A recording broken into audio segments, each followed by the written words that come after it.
Emo knew that Sister Yen must not have much money since she had been forced to sell even the bracelet. There was no way he would take the money back. He pushed it towards Sister Yen again and said, "Sister Yen, it really is just a small amount of money.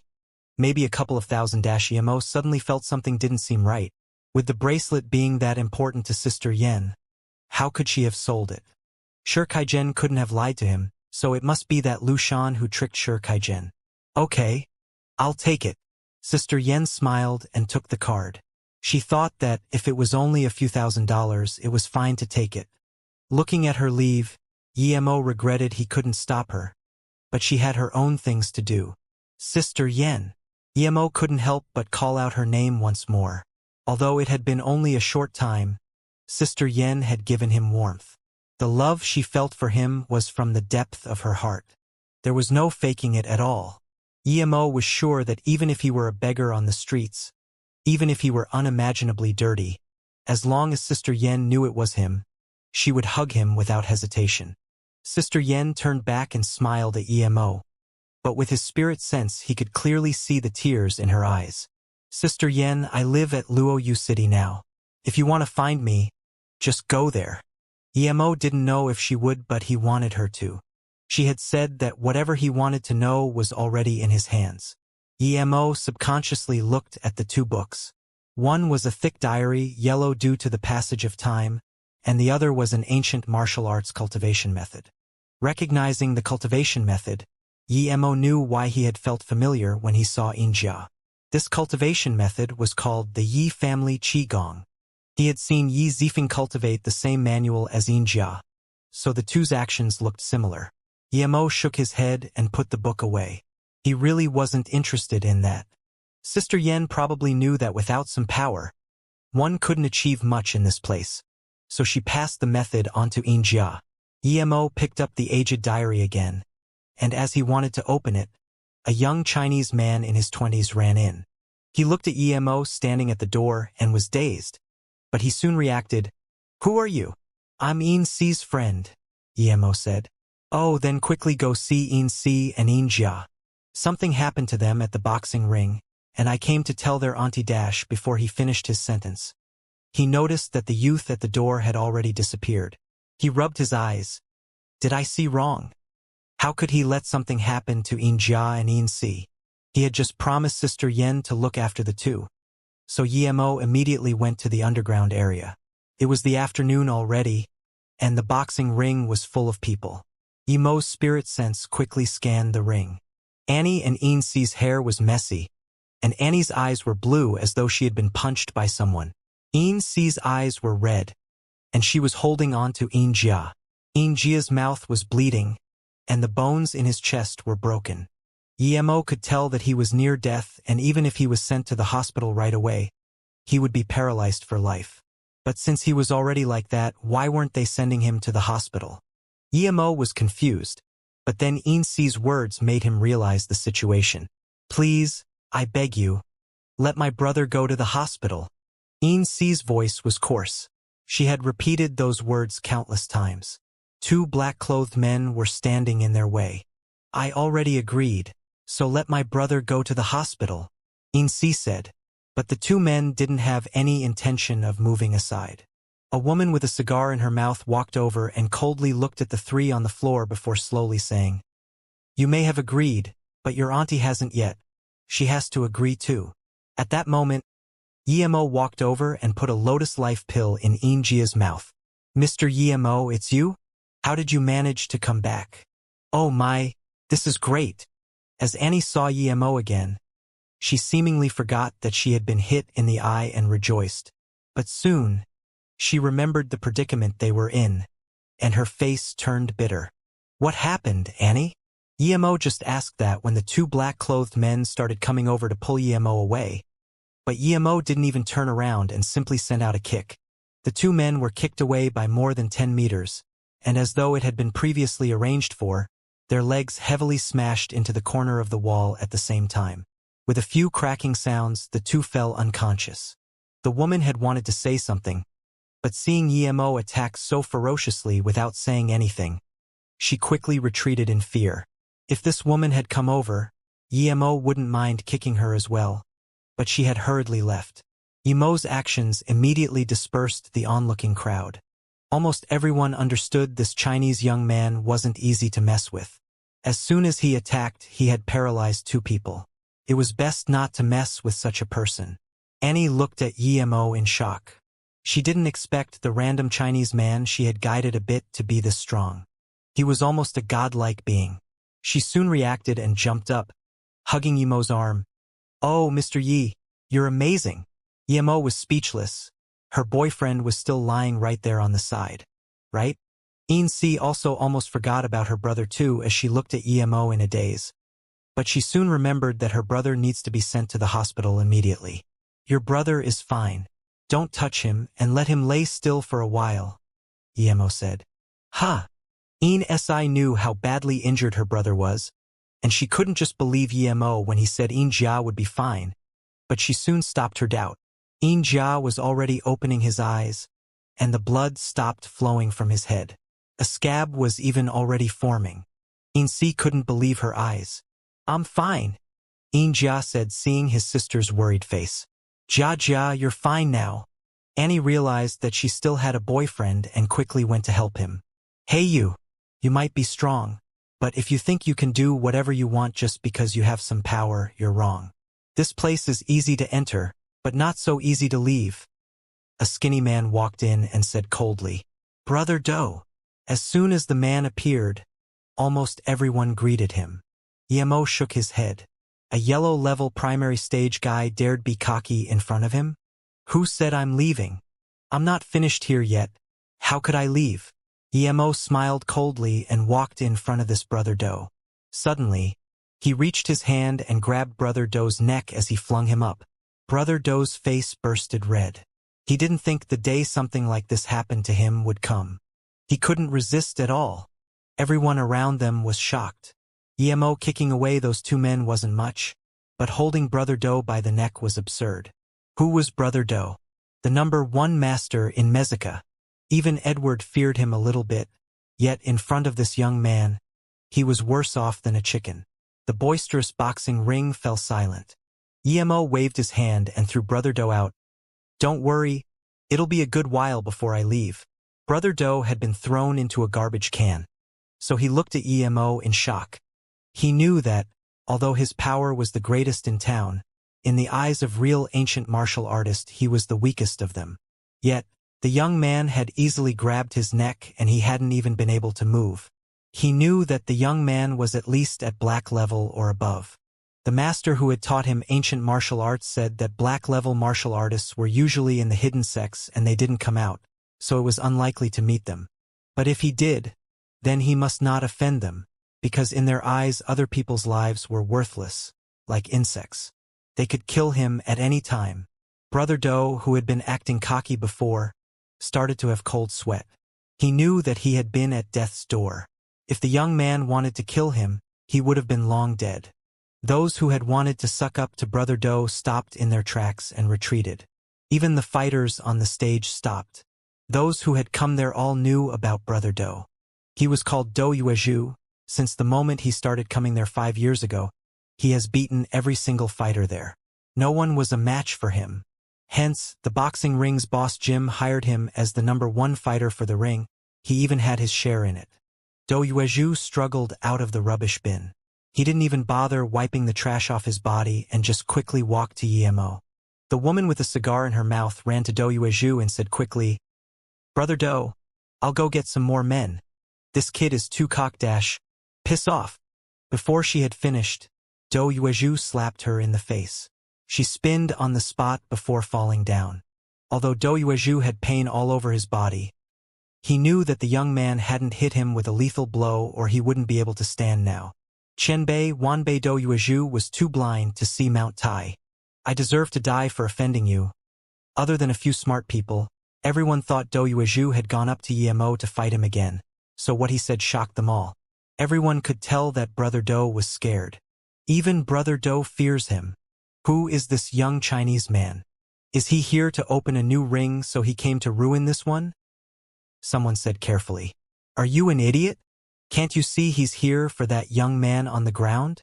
Moreover, Annie knows him, someone rebuked. Emo scanned Dou Yuezhu coldly. He had some wits and knew that he needed him to do something. If he hadn't come over immediately, Emo would have thrown a wind blade at him. The reason Emo didn't kill this brother Dou was because he felt something wasn't right. Yin Si and Yin Jia were just average people in Chinese backstreet. Even if Yin Jia had lost, why would they be stopping him from going hospital? Yin Si was pretty, but not to the extent of them wanting to coerce her into submission. However, from what they said, their target was Sister Yen. Seeing Emo not talk, Dou Yuezhu got more anxious. Luckily, Emo didn't make him wait for long before saying coldly, "Find a place for Yin Jia to rest. Take me to your boss, he's very bold." Yes, yes. Dou Yuezhu was fine with it, of course. Emo then said to Annie and Yin Si, "Annie, you and Yin Si take Yin Jia home to rest. He should be fine now. I'll go do some business and then I'll look for you guys. Don't worry. No one will dare do anything to you here." "Thank you, Brother Yi." Yin Si quickly got up to thank Emo. Okay. Brother Yi will wait for you," Annie said. Then Emo followed Dou Yuezhu to a luxurious office. As soon as they got to the door, a fat white man approached them shakily. It seemed like he had gotten the news and wanted to come and see. The fat man walked up to Emo and Dou Yuezhu and said in Chinese, "Honorable Boxing King, you're my real VIP. I'm Jim." The Emo kicked him in his fat stomach and Jim was thrown many meters away, crashing into a chair. The two bodyguards immediately raised their guns, but before they could make a movement, Emo had thrown two wind blades and their hands had been cut off.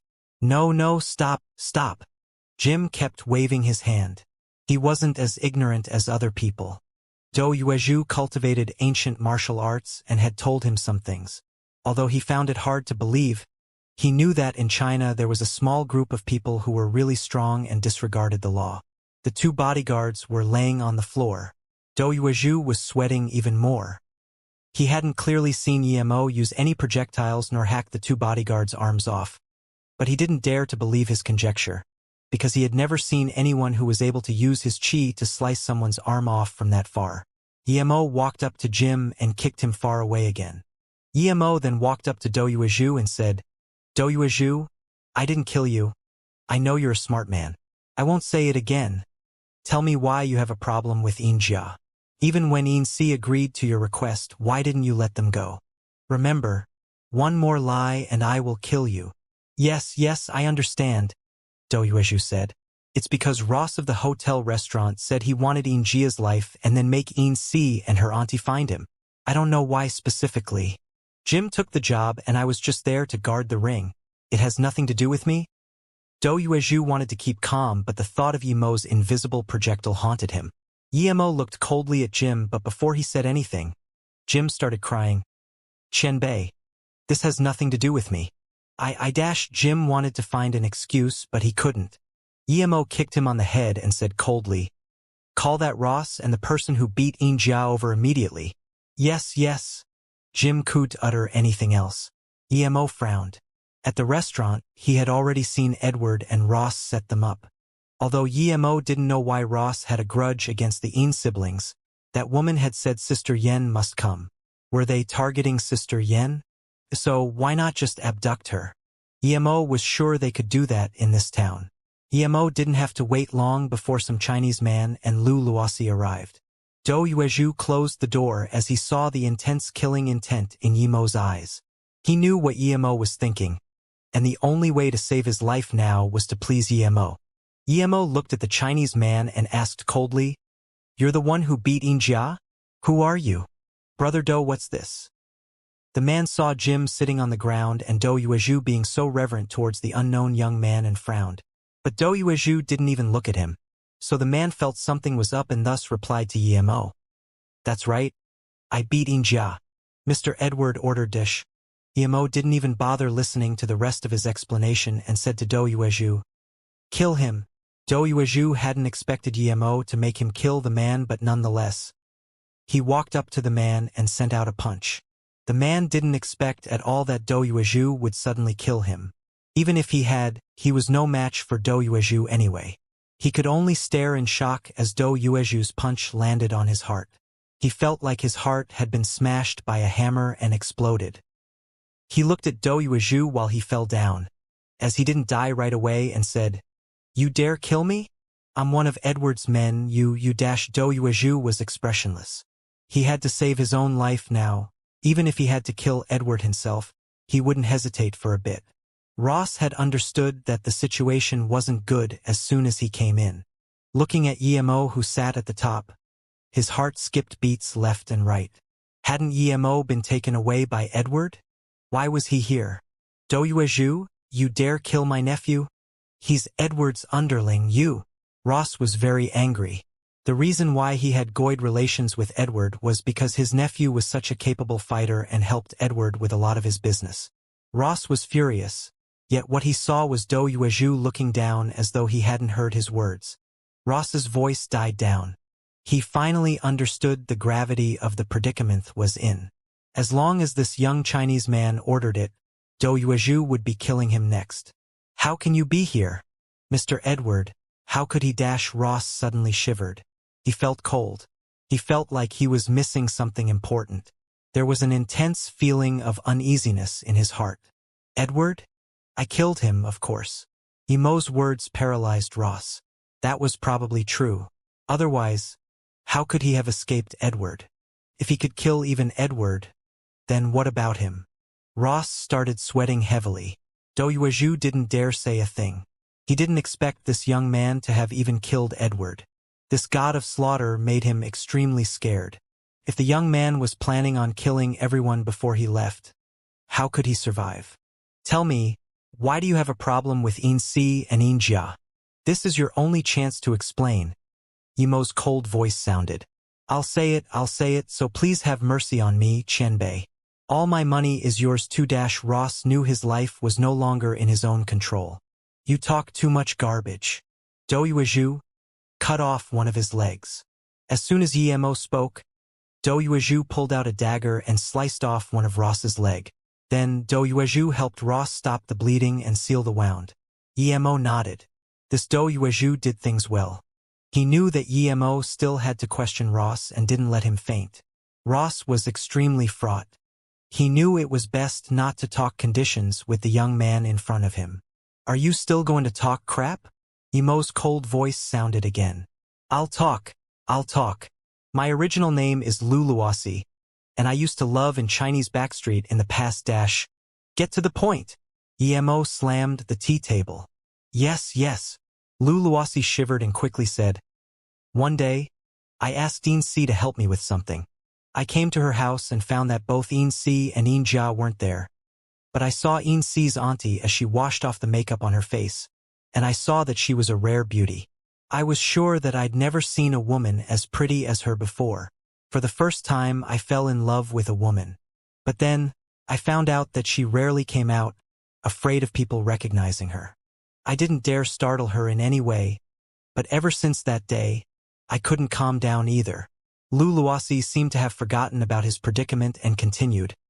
"I used to be an assistant in a painting workshop, so I drew her according to my memory, but I knew that the painting didn't represent even 1,000th of her true beauty. On that day, I swore that I would earn money, lots of it, and then give it all to Xianxia's auntie and marry her." "Humph. A pig like you dared think of marrying Sister Yen?" Emo said in contempt. But Luluasi didn't seem to hear that. "Then my opportunity to earn money came.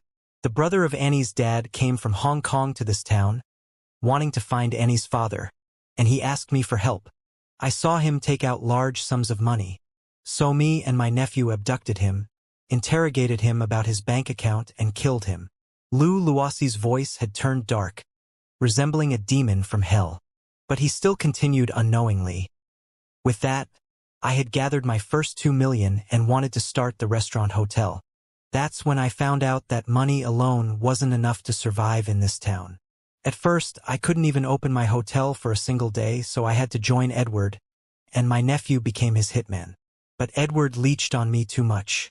He took half of my profit each month. So after all the extra expenditures, I didn't have much left. Luckily, Edward was very lustful. One day, he told everyone that if someone could find a woman like Marilyn Monroe, he would give that person half his wealth. I immediately thought of Xianxia's auntie. In my eyes, she was actually much prettier than Marilyn Monroe. Ross's expression became much softer, but to others, it would just look creepy. I said that perhaps I could actually find such a woman. Edward took me seriously and immediately said that if I could fetch the woman I had in mind and make her willingly stay with him, he would give me a manor. But I didn't want that. I knew his character all too well. Even if he did give it to me, I wouldn't be able to enjoy it for long. When I took out the painting I had drawn of her, Edward was immediately interested. I said that all I wanted was to be able to keep all of the profit of my hotel. Edward agreed without hesitation. Slap! Emo slammed the table. Animal, you just said that you were going to earn money for Sister Yen. Yet now you're saying you were going to give her to someone else? Garbage. Emo's roar pulled Lu Luosi back to reality, and he quickly said, I just wanted to earn my first big money like that, then gradually take over Edward's businesses, and eventually kill him. Then, I would be able to make Xianxia's auntie happy. Emo and Dou Yuezhu now understood what sort of a person Lu Luosi was. He was patient but cruel. Cut off his limbs and kill him. Emo waved his hand to Dou Yuezhu. Emo didn't have any questions left to ask of such an evil person. I have money, and I can give you all of it, so please, Lu Luosi begged. But even Dou Yuezhu had been shocked by Lu Luosi's calculations and ambitions. So with Emo's order, he wasn't going to let Lu Luosi live no matter what. He quickly cut off Lu Luosi's limbs and then stabbed his heart. Emo was happy with Dou Yuezhu's quick actions and looked at Jim, who was still sitting on the ground. Jim knew it was his turn. He said with a stutter, Qianbei, I have money too. A lot of it, and I'll give it all to you, Emo said to Dou Yuezhu. Bring Xianxia's, Jia's and Annie's bank cards. Yes, Dou Yuezhu rejoiced. He knew that his live was spared now. A moment later, Dou Yuezhu brought their cards. Although Annie and company didn't know why Emo wanted them, they didn't object. If Emo had told him to get it, they had no reason to object. And if Emo didn't, then they had no power to object. How much money do you have? Emo looked at him and said coldly, I have 19 million in available funds.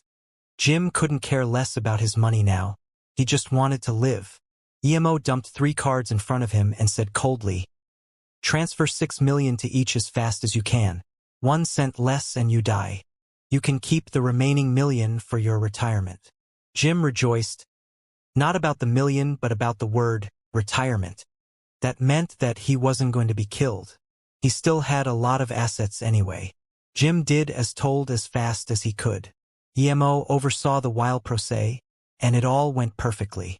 Then, Emo scanned Jim and said, You can call the police, but an hour after you do will be the time you enter heaven. If you want to go to heaven, call ahead. Oh no, of course not. Qianbei, I won't call the police. Jim waved his hand. He wasn't an idiot. Even Edward had been killed, so there was clearly no use in calling the police. And you, aren't you a Chinese man? It's fine that you didn't help your fellow Chinese actively, but you actually abused them. I would have wanted to kill you, but considering how you did what was necessary, I'll let you go this once. Emo scanned Dou Yuezhu and walked out of the room. Despite saying that, Emo knew that this wasn't something he could change. There were so many Chinese here, there would be countless people like Dou Yuezhu. Yes. Dou Yuezhu had been sweating terribly and finally, he could sigh in relief. I'm done. Let's go. Emo stood outside the room of the 3 waiting for him and called out. Annie was holding Xianxia and didn't say anything. When Emo gave them their cards back, though, Xianxia asked, Brother Yi, you took our cards so that they would pay us compensation? Emo smiled. Yes, I made Jim compensate you guys. Oh God. Mr. Yi. No, Brother Yi, you're really kind. Annie quickly brushed past Xianxia and rushed in front of Emo wanting to kiss him on the face. But Emo predicted it and dodged her. Annie didn't mind and quickly ran to a nearby ATM. A few moments later, she screamed so loud she scared some nearby people away. What's wrong, Annie? Xianxia and Xianxia ran over. Oh God. I'm not seeing things, am I? There are 6 zeros. This is 6 million USD. I'm a millionaire. She had gone from 0 to 6 million. What? 6 million? Xianxia and Xianxia were also shocked. Emo gave Annie 6 million? Did he like her or something? Xianxia also inserted his card and was shocked all the same. He also had 6 million. Seeing that, Xianxia couldn't resist and also checked her card. There was 6 million on it too. That was 18 million altogether. For a long while, the three stood still in a daze. Then, Xianxia said, "Auntie can go back now. Let's go tell Auntie quickly." "Yes, Auntie can go back." Xianxia's hand was shaking. 6 million. That was a huge amount of wealth, and it had simply appeared in front of them out of nothing. She suddenly thought of Emo and quickly walked up to him and handed the card back. "Brother Yi, that's too much money. We don't dare take it." Emo pushed the card back. "Take it. Also, I have some things to tell you guys later."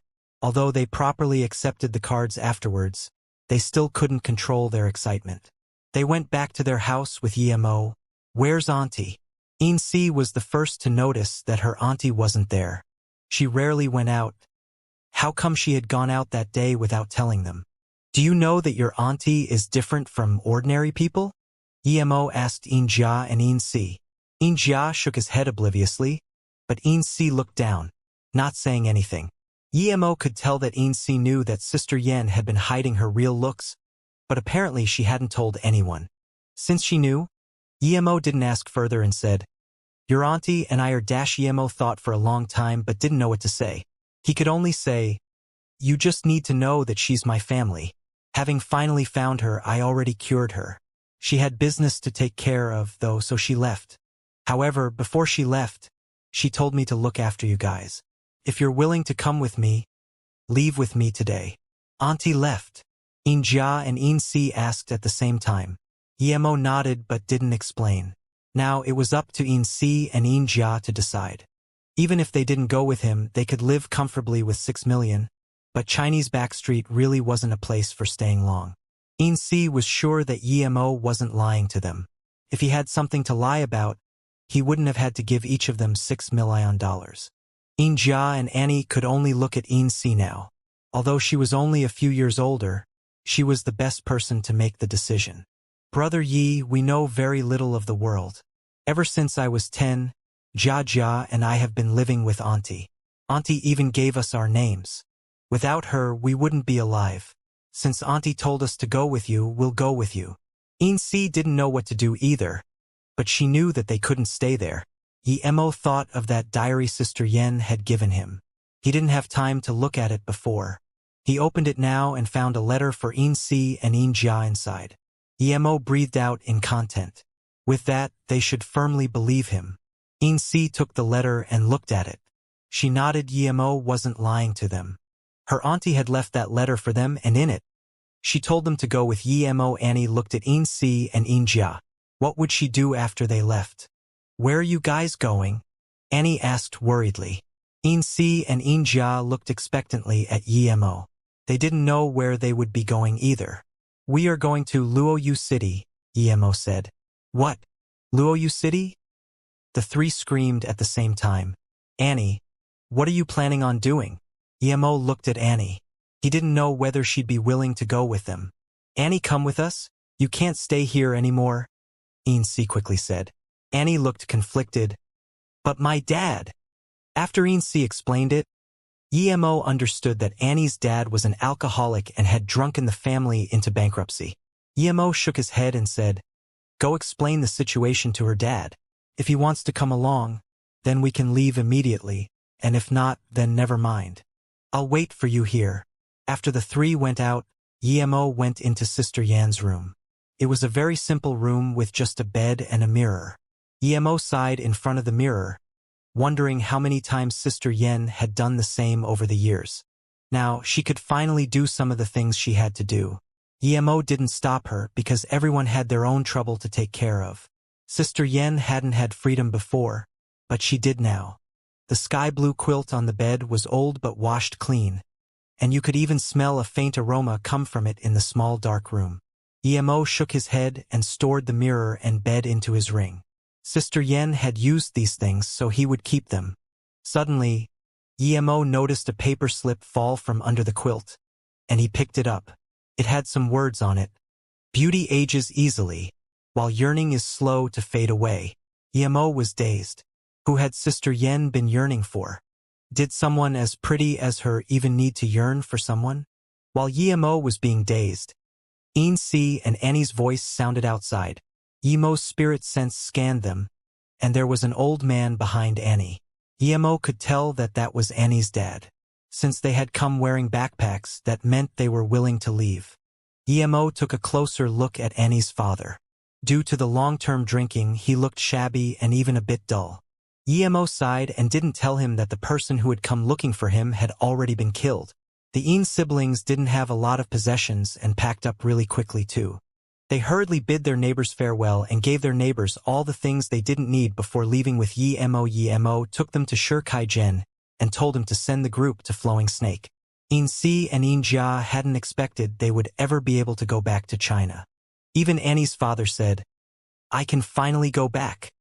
After Xianxia and company left, Xiaowen said, "Qianbei, hundreds of millions of dollars from U.S. banks disappeared in one night, shocking the entire country."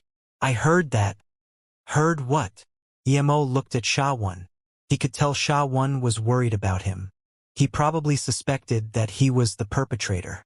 Xiaowen quickly said, "All the banks in the U.S. have changed to a new generation of surveillance systems, and all secret bases have tightened up security as well."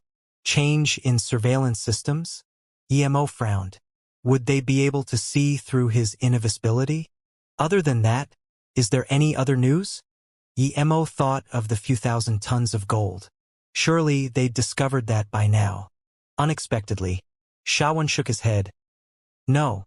They just found that the banks had suddenly lost a couple $100 million, and they're already suspecting this to have been an inside job. No matter how strong someone from the outside may be, no one can just take that much without anyone noticing. Emo knew that the U.S. must have found out about the gold, but for some reason hadn't announced it. Emo sunk into silence. After a while, he said, "Find a few of those latest surveillance cameras and install them in a room. I want to see the effects." Xiaowen returned quickly with 3 surveillance cameras and said in disappointment, "I only got the civilian use cameras, but these are also the newest cameras they're switching to. They're based on the principle of ray divergence. I can't get the military versions for now as I will need some time for that." Emo nodded. "The civilian version is fine. Set them up in the room." 20 minutes later, Emo walked out with a stern face. He didn't expect the U.S. technology to be this potent. It had only been a while, yet they already had cameras that could clearly see his shadow. And these were only the civilian use ones. The military ones would be much stronger. The only possibility was that they already had such cameras but for some reason didn't use them up until now. But why wouldn't they? Seeing Yemo's face, Xiaowen confirmed his suspicion that it was probably Yemo who did the bank robbing. Although he looked calm, his heart was in rupture. Yemo took a few $100 million in cash from the bank and no one even knew about him? How much power and skill did that require? No wonder he said he would be taking those weapon blueprints. Yemo knew that he might have missed an opportunity. If those weapon merchants also all changed to these new cameras, then he might not manage to get the blueprints. But he still needed to test it out. Thor's, one of the U.S.'s large contractors, HQ was in Lexington, Massachusetts. Their famous product was the Patriot.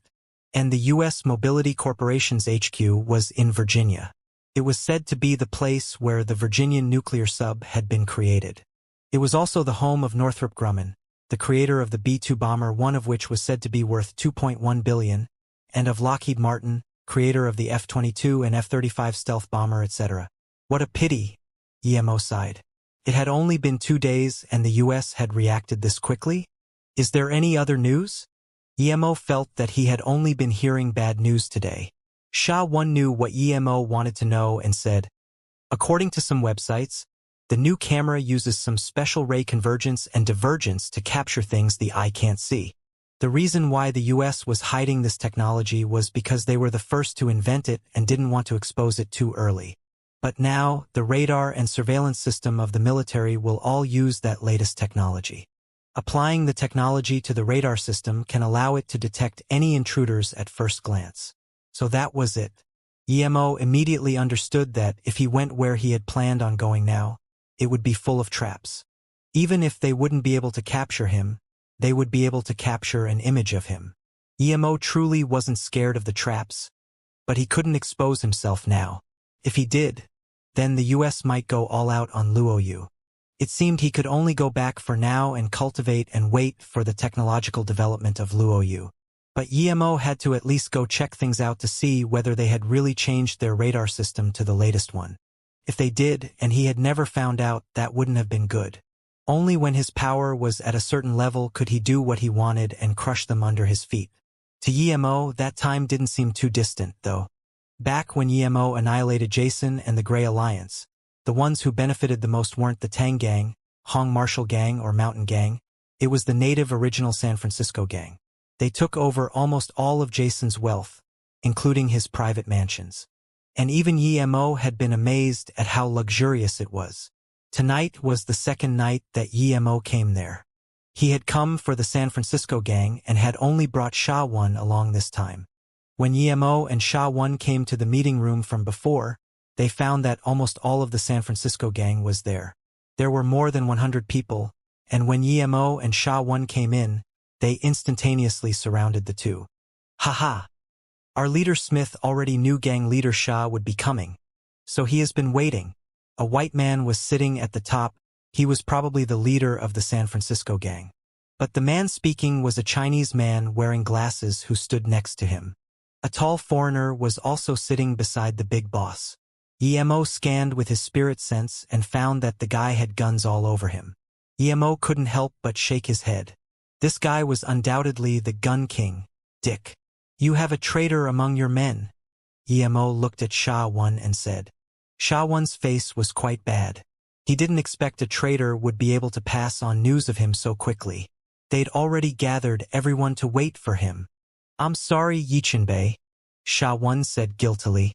Emo smiled. There's nothing to be sorry about. It's good that you had a traitor. Now they're all gathered up, so we can sweep them away in one blow. This San Francisco Gang isn't simple.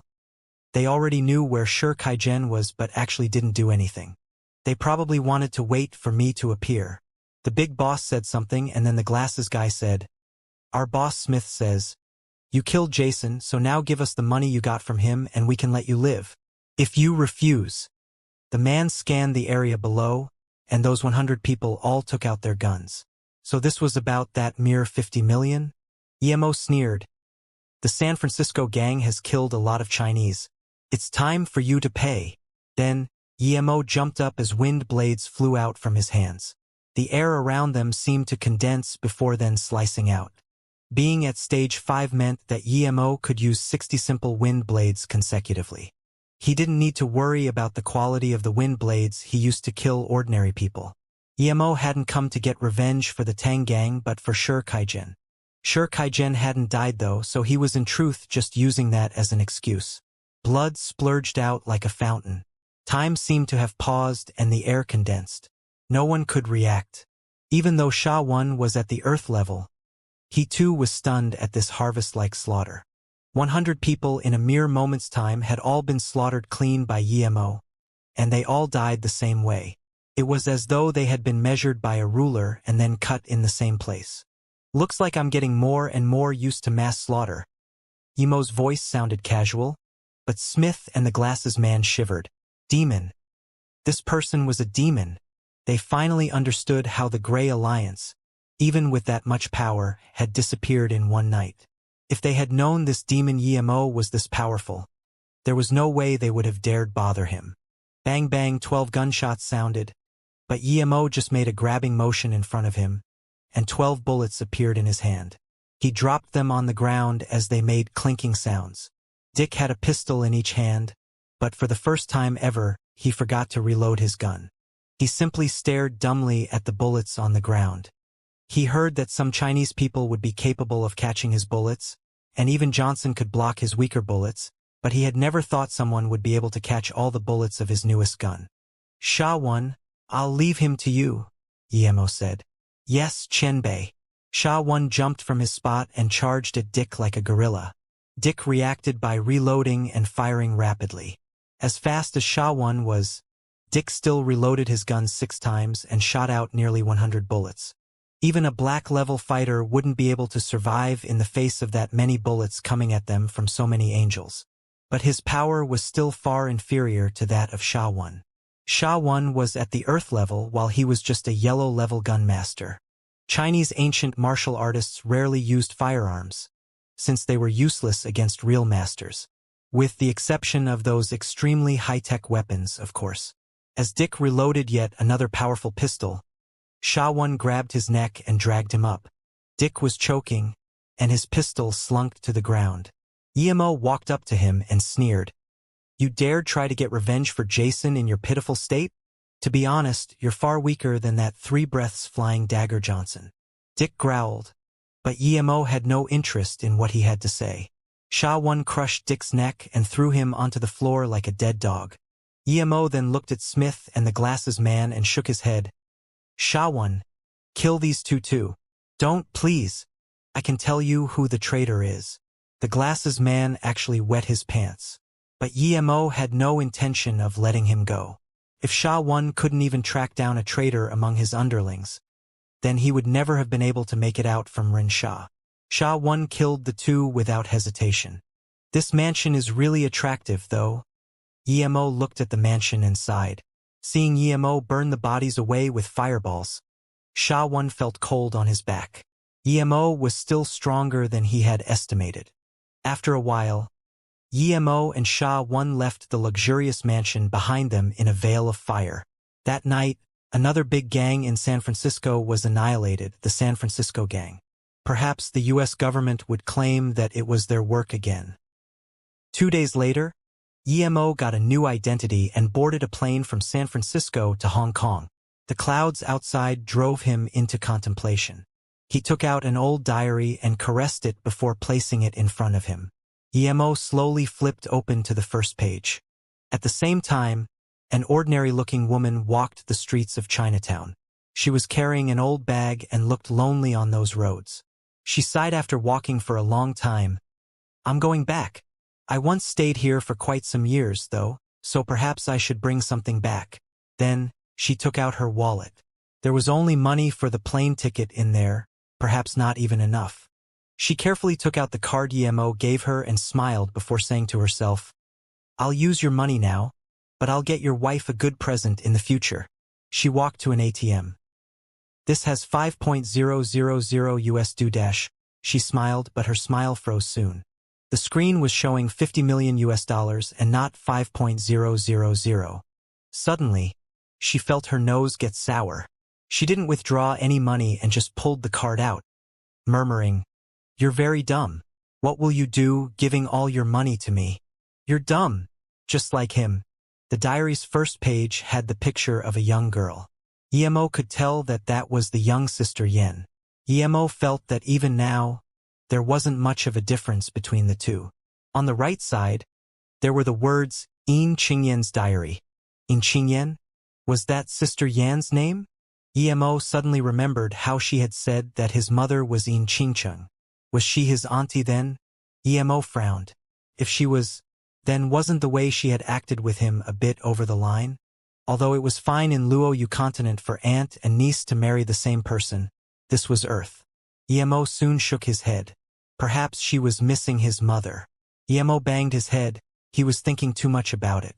After having done that with Song Yangzhu and after living with Ning Qingxue daily, his thinking seemed to have become dirty.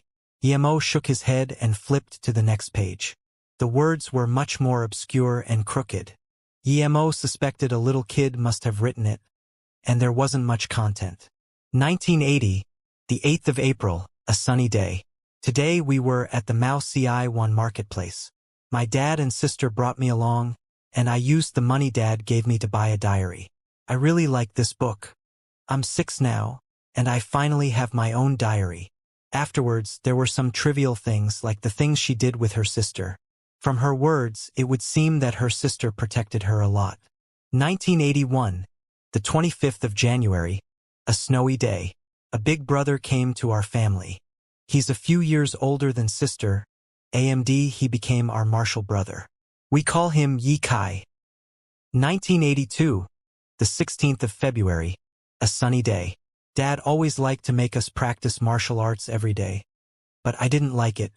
I only liked that ancient music instrument. Later on, martial brother and sister practiced martial arts, while I practiced music. At the start, my dad would tell me off. But later on, he didn't say anything and supported me instead. 1982, the 27th of March, a rainy day. A friend of Dad's came over. He said I was very talented and said I should participate in a tournament and I can win #1 in the country for the young generation. He wanted me to go to Beijing, but I didn't want to. Dad just asked me and afterwards declined that person's offer. 1983, the 19th of November, a cloudy day. I wasn't in a good mood today.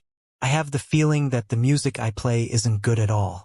I feel Dad's mood also isn't good. 1984, the 21st of June, a cloudy day. Martial brother and sister are both very nice to me. Perhaps because I'm the youngest. When there is good food or good toys, sister lets me have a pick first. Sister never fought over anything with me. Dad is also very nice to me and has never criticized me. But he always reproaches sister. Sometimes, she would even cry, and he always lets me pick the good stuff first before letting sister choose. That's why I've been thinking, is sister not his real daughter? The plane suddenly shook a bit, so Yemo sent out his spirit sense. There was some turbulence. A flight attendant still pushed her trolley over and looked at Yemo and asked, "Sir, do you need anything to drink?" "Sure. I'll have a cup of orange juice," Yemo said casually and took the orange juice from her.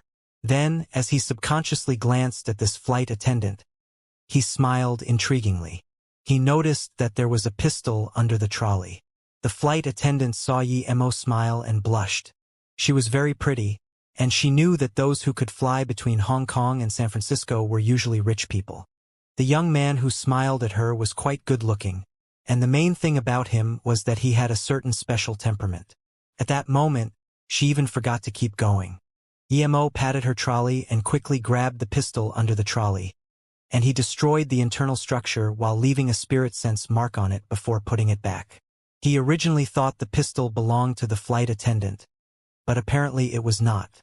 She didn't even know there was a pistol there. Yemo put the diary away. He could look at it after he went back. Since he found a pistol, something had to be wrong with this plane. Yemo thought of Ning Qingshua's plane, that had also been between Hong Kong and San Francisco. The flight attendant quickly pushed the trolley further down the aisle and gave a cup of coffee to some man. Yemo kept his spirit sense scanning around, but even after the flight attendant had pushed the trolley all the way back and forth, no one had taken the pistol. Yemo was confused. Did someone forget the pistol there? Or did it belong to the flight attendant after all? The flight attendant stopped the trolley, and she started chatting with other flight attendants. There were 5 of them altogether. Yemo retrieved his spirit sense. He had marked the gun anyways and would know who took it. "Are you going to San Francisco on holiday?" The person sitting next to Yemo broke Yemo's train of thought. Yemo just then took a proper look at him. It was an old man in his 60s. He looked like he was in good spirits, but Yemo knew that this old man was about to die. Yemo was curious to see what disease he had. Why would he still travel to the US when he was about to die?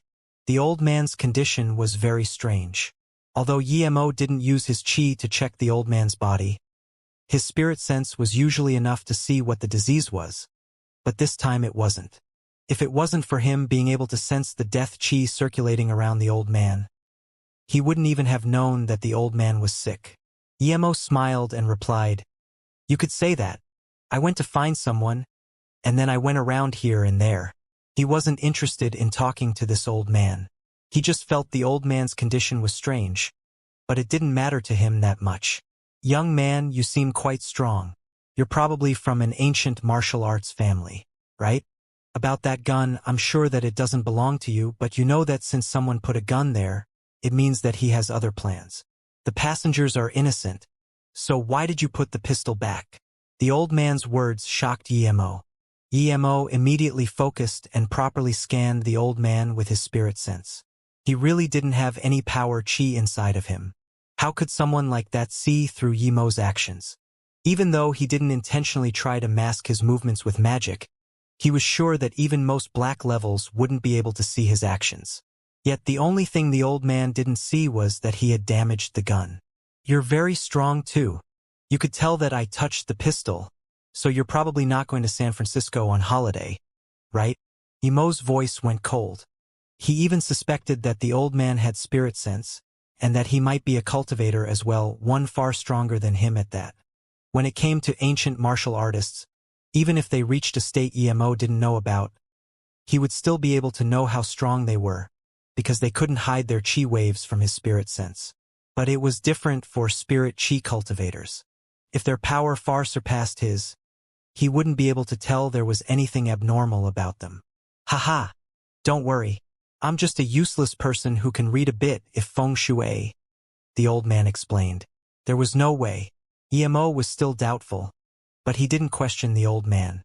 Seeing that Emo didn't speak, the old man said again, "Young man, if you don't mind, I can look at your palm for you." Emo wanted to just reject the old man, but thinking about how the old man had been able to notice his actions, he changed his mind. As soon as Emo reached out his hands though, a young man at the back stood up and said, "Grandpa, your body isn't well.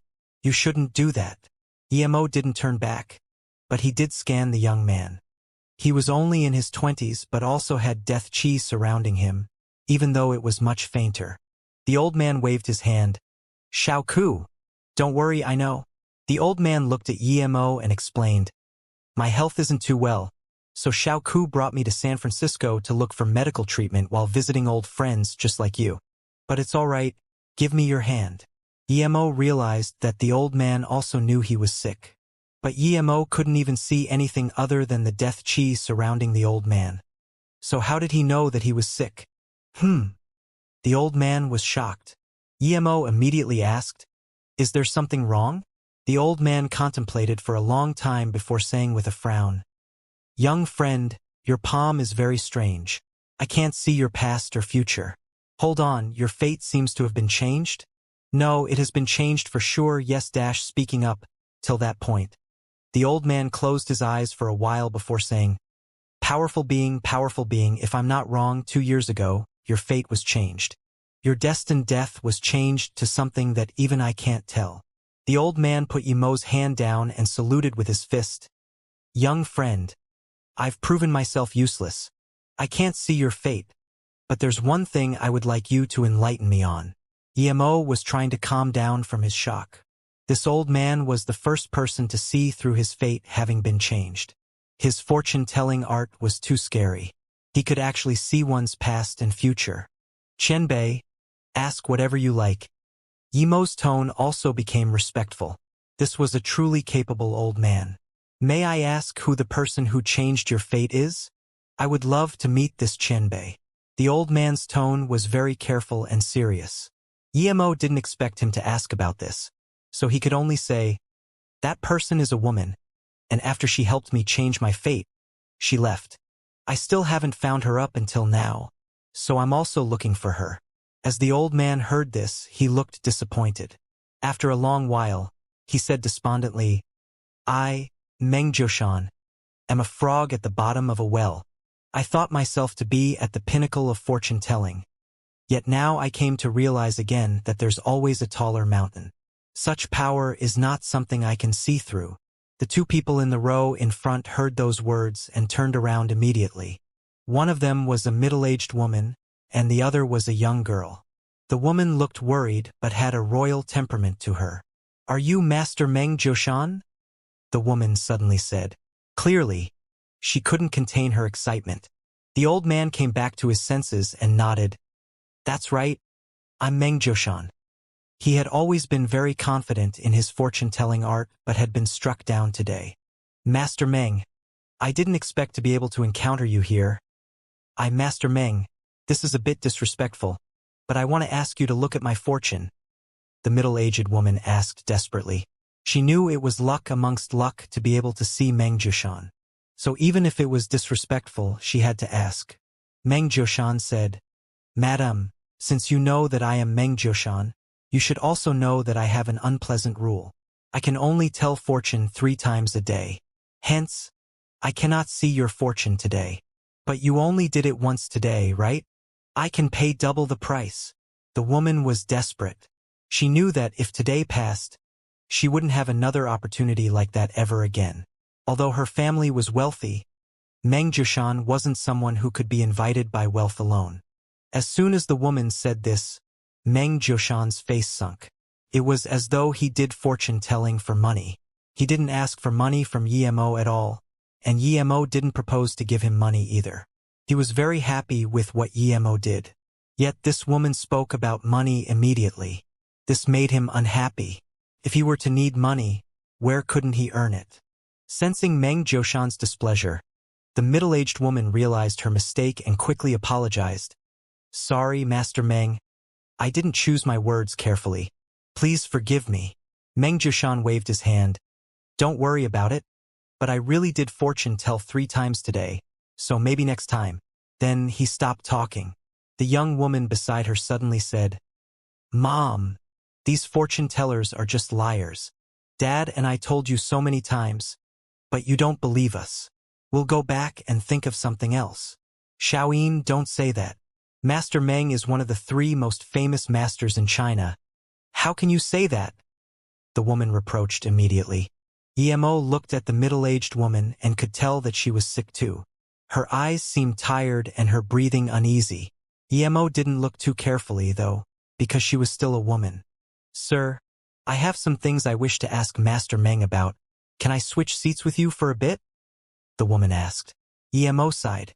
He could tell this woman was well-mannered, so someone like her persisting after being rejected meant that she really was worried about her condition. As Meng Jiushan heard her words, he just shook his head. Usually, Yemo would have switched with her, but this time, Yemo also had some questions for this Meng Jiushan. He felt like Meng Jiushan was very extraordinary. He needed to know why Meng Jiushan could tell his fate had been changed. He didn't want to let other people be able to see stuff like that casually in the future. Thinking about this, Yemo said apologetically to the woman, I'm sorry, but I can't switch with you this time. However, I'm also a doctor, so suddenly Yemo paused. He realized that the pistol was gone.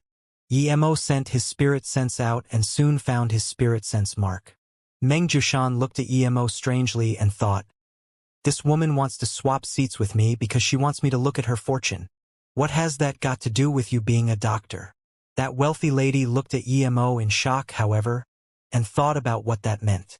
Did he Yemo's spirit sense stayed focused on his spirit sense mark as he smiled to the woman and said, I said I'm a doctor, because I can help you with your condition. Perhaps you don't need Master Meng Jiushan for your condition. You know I'm sick? And you can help me?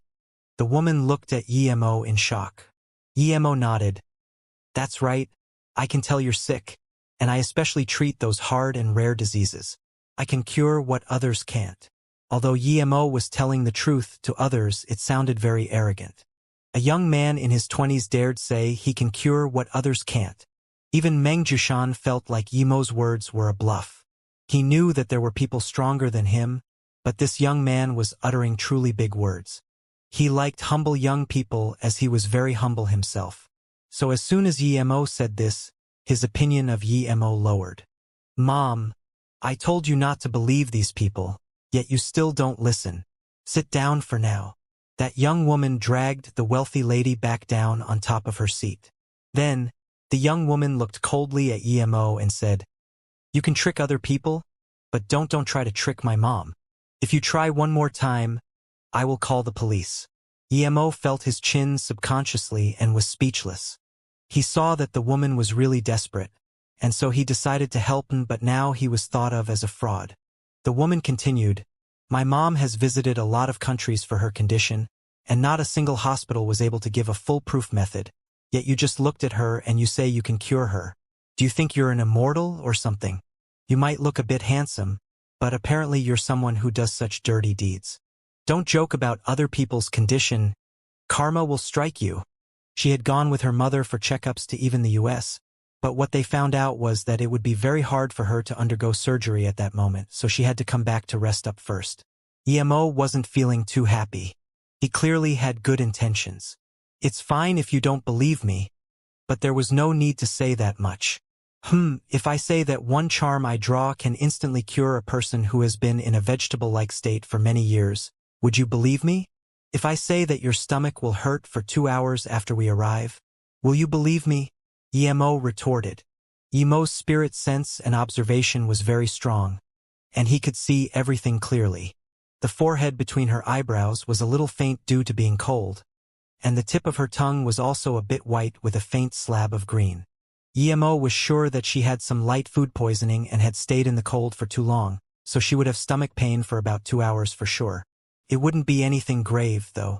After 2 hours, her own immune system would cure it. You will get stomach pain when we arrive, the woman retorted. Emo was speechless and shook his head, not wanting to talk anymore. Meng Jushan did think that Emo had spoken like that with reason, so he also shook his head when the girl retorted. The woman pulled the girl back. But then, the girl turned to the woman and said again, Mom, don't believe that fortune teller? What, Master Meng Jushan? He's obviously in cahoots with that young man, trying to trick you together. They must have tricked countless people. That probably isn't right. How could they have known that we're looking for Master Meng Jushan? Also, I have the feeling that that young man is rather honest, and he did know that I'm sick, the woman said hesitantly. The young girl persuaded again, Mom, do you trust me or do you trust strangers? Have you ever seen Master Meng Jushan?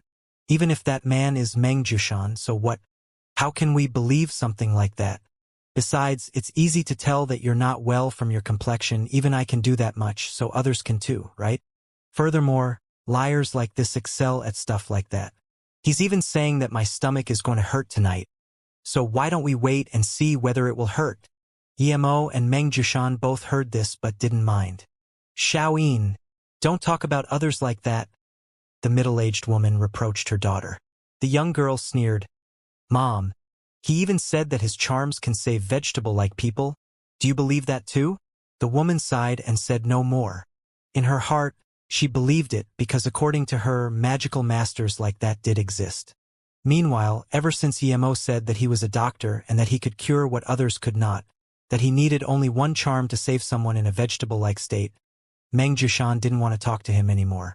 He even suspected that that gun might have belonged to Emo. Emo could guess what the master was thinking, but as his spirit sense was still on the gun, he had actually found out the identity of the owner of the gun. It was a young man not much older than him. Although he knew the young man, it's not like he had any connection to him. They had just been in the same class at Ninghai, and this student had actually been the lowest in the class, and he rarely spoke. Emo didn't have a bad impression of him, though, because he was one of the few people who didn't jeer at him for getting kicked out of the Yi family. Emo remembered his name was Luo Dongsheng. Luo Dongsheng was sitting on his seat without moving. Emo couldn't be bothered with what he was going to do. This Luo Shangdong didn't seem like someone who would hijack a plane or anything, unless he had gone mad. No matter what, the gun was already damaged. Emo's spirit sense scanned the resting room of the flight attendants, where he saw a tall, skinny flight attendant rip the cloth from the trolley. Emo immediately knew that Th9Se2 had to be working together. The stewardess who had given Emo juice might have taken the wrong trolley before. A few hours later, it was time for food, and the flight attendants gave boxed meals to the passengers. Remember to call me. The flight attendant who had given Emo the juice passed over a pink card with her number on it, as she gave Emo his boxed meal. Emo took the card speechlessly and nodded. In the meantime, many people went to use the bathroom, and Emo saw Lu Dongxing glance at a fat merchant as he clenched his fist. Emo immediately knew that was the person Luo Dongsheng wanted to kill. What Emo didn't understand was why he would do it on the plane. There would be a much greater chance of him getting exposed, and it would quite hard to succeed. After most people finished using the bathroom, Emo noticed that fat merchant also leave his seat. Luo Dongsheng immediately followed. Emo thought for a bit and also followed. Seeing this, Meng Jushan stared at him and at Luo Dongsheng's back and frowned. Because he knew Luo Dongsheng and because they had been classmates, Emo didn't want him to be pointing a broken gun at people. He quickly walked over to Luo Dongsheng and repaired the gun before quickly putting it back. Emo did this very rapidly, and Luo Dongsheng didn't notice at all. All his focus was on the fat man in front of him. Luo Dongsheng saw that fat man go to the toilet and all of a sudden squeezed in with him. "Who are you? What do you want?" The fat man wasn't dumb and immediately knew something was up. "If you scream, I'll shoot." Luo Dongsheng pointed the gun at the fat man's temples. "Who the hell are you?" The fat man was sweating a little, but he was rather calm. Luo Dongsheng ignored him and gave him a bank card, coldly demanding, "Transfer 5 million onto this account immediately, and don't play any tricks. If you take longer than 3 minutes, I will shoot. All I have is my little life. So scream all you want if you want to die together. I don't care. Don't get agitated. I'll transfer it immediately." "Immediately," the fat man said and took out his phone to perform the transfer. "There's no signal," the fat man said shakily. Luo Dongsheng sneered. "Give me the card and tell me the password." The fat man answered Luo Dongsheng without hesitation.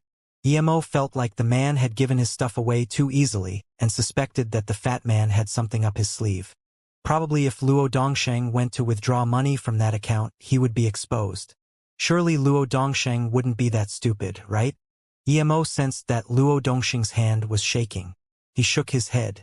This was likely Luo Dongsheng's first time doing anything like it. Luo Dongsheng took the card, and his hand started shaking even more.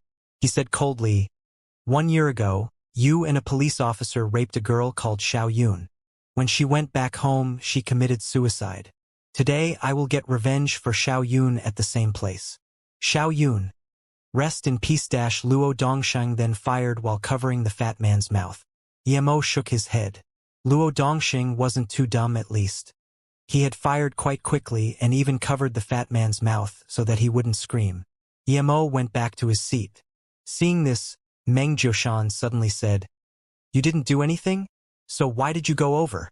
"To watch a show." Emo knew that Meng Jiushan was capable, but he didn't understand why Meng Jiushan seemed sure that he himself hadn't been responsible for killing anyone. Hasn't his impression of him become pretty bad? Emo didn't reply to the question and said instead, "Mr. Meng, I said before that I'm a doctor. Regardless of whether you believe me or not, your checkups in the US won't be useful. Your condition will not be able to be diagnosed. But I really wonder, how did you know that you're sick?" Meng Jiushan heard this and was shocked. Had he been mistaken? Was this young man really a master? But how was that possible? Usually the older a doctor was, the more skilled he would be. Emo was only in his 20s.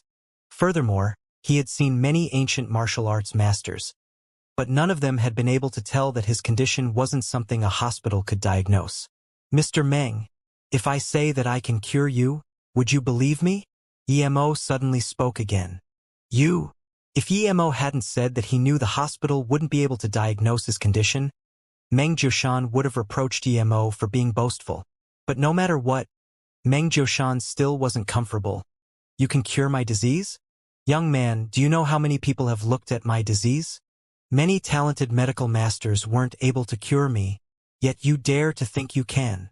Emo smiled. There are all sorts of capable people in this world.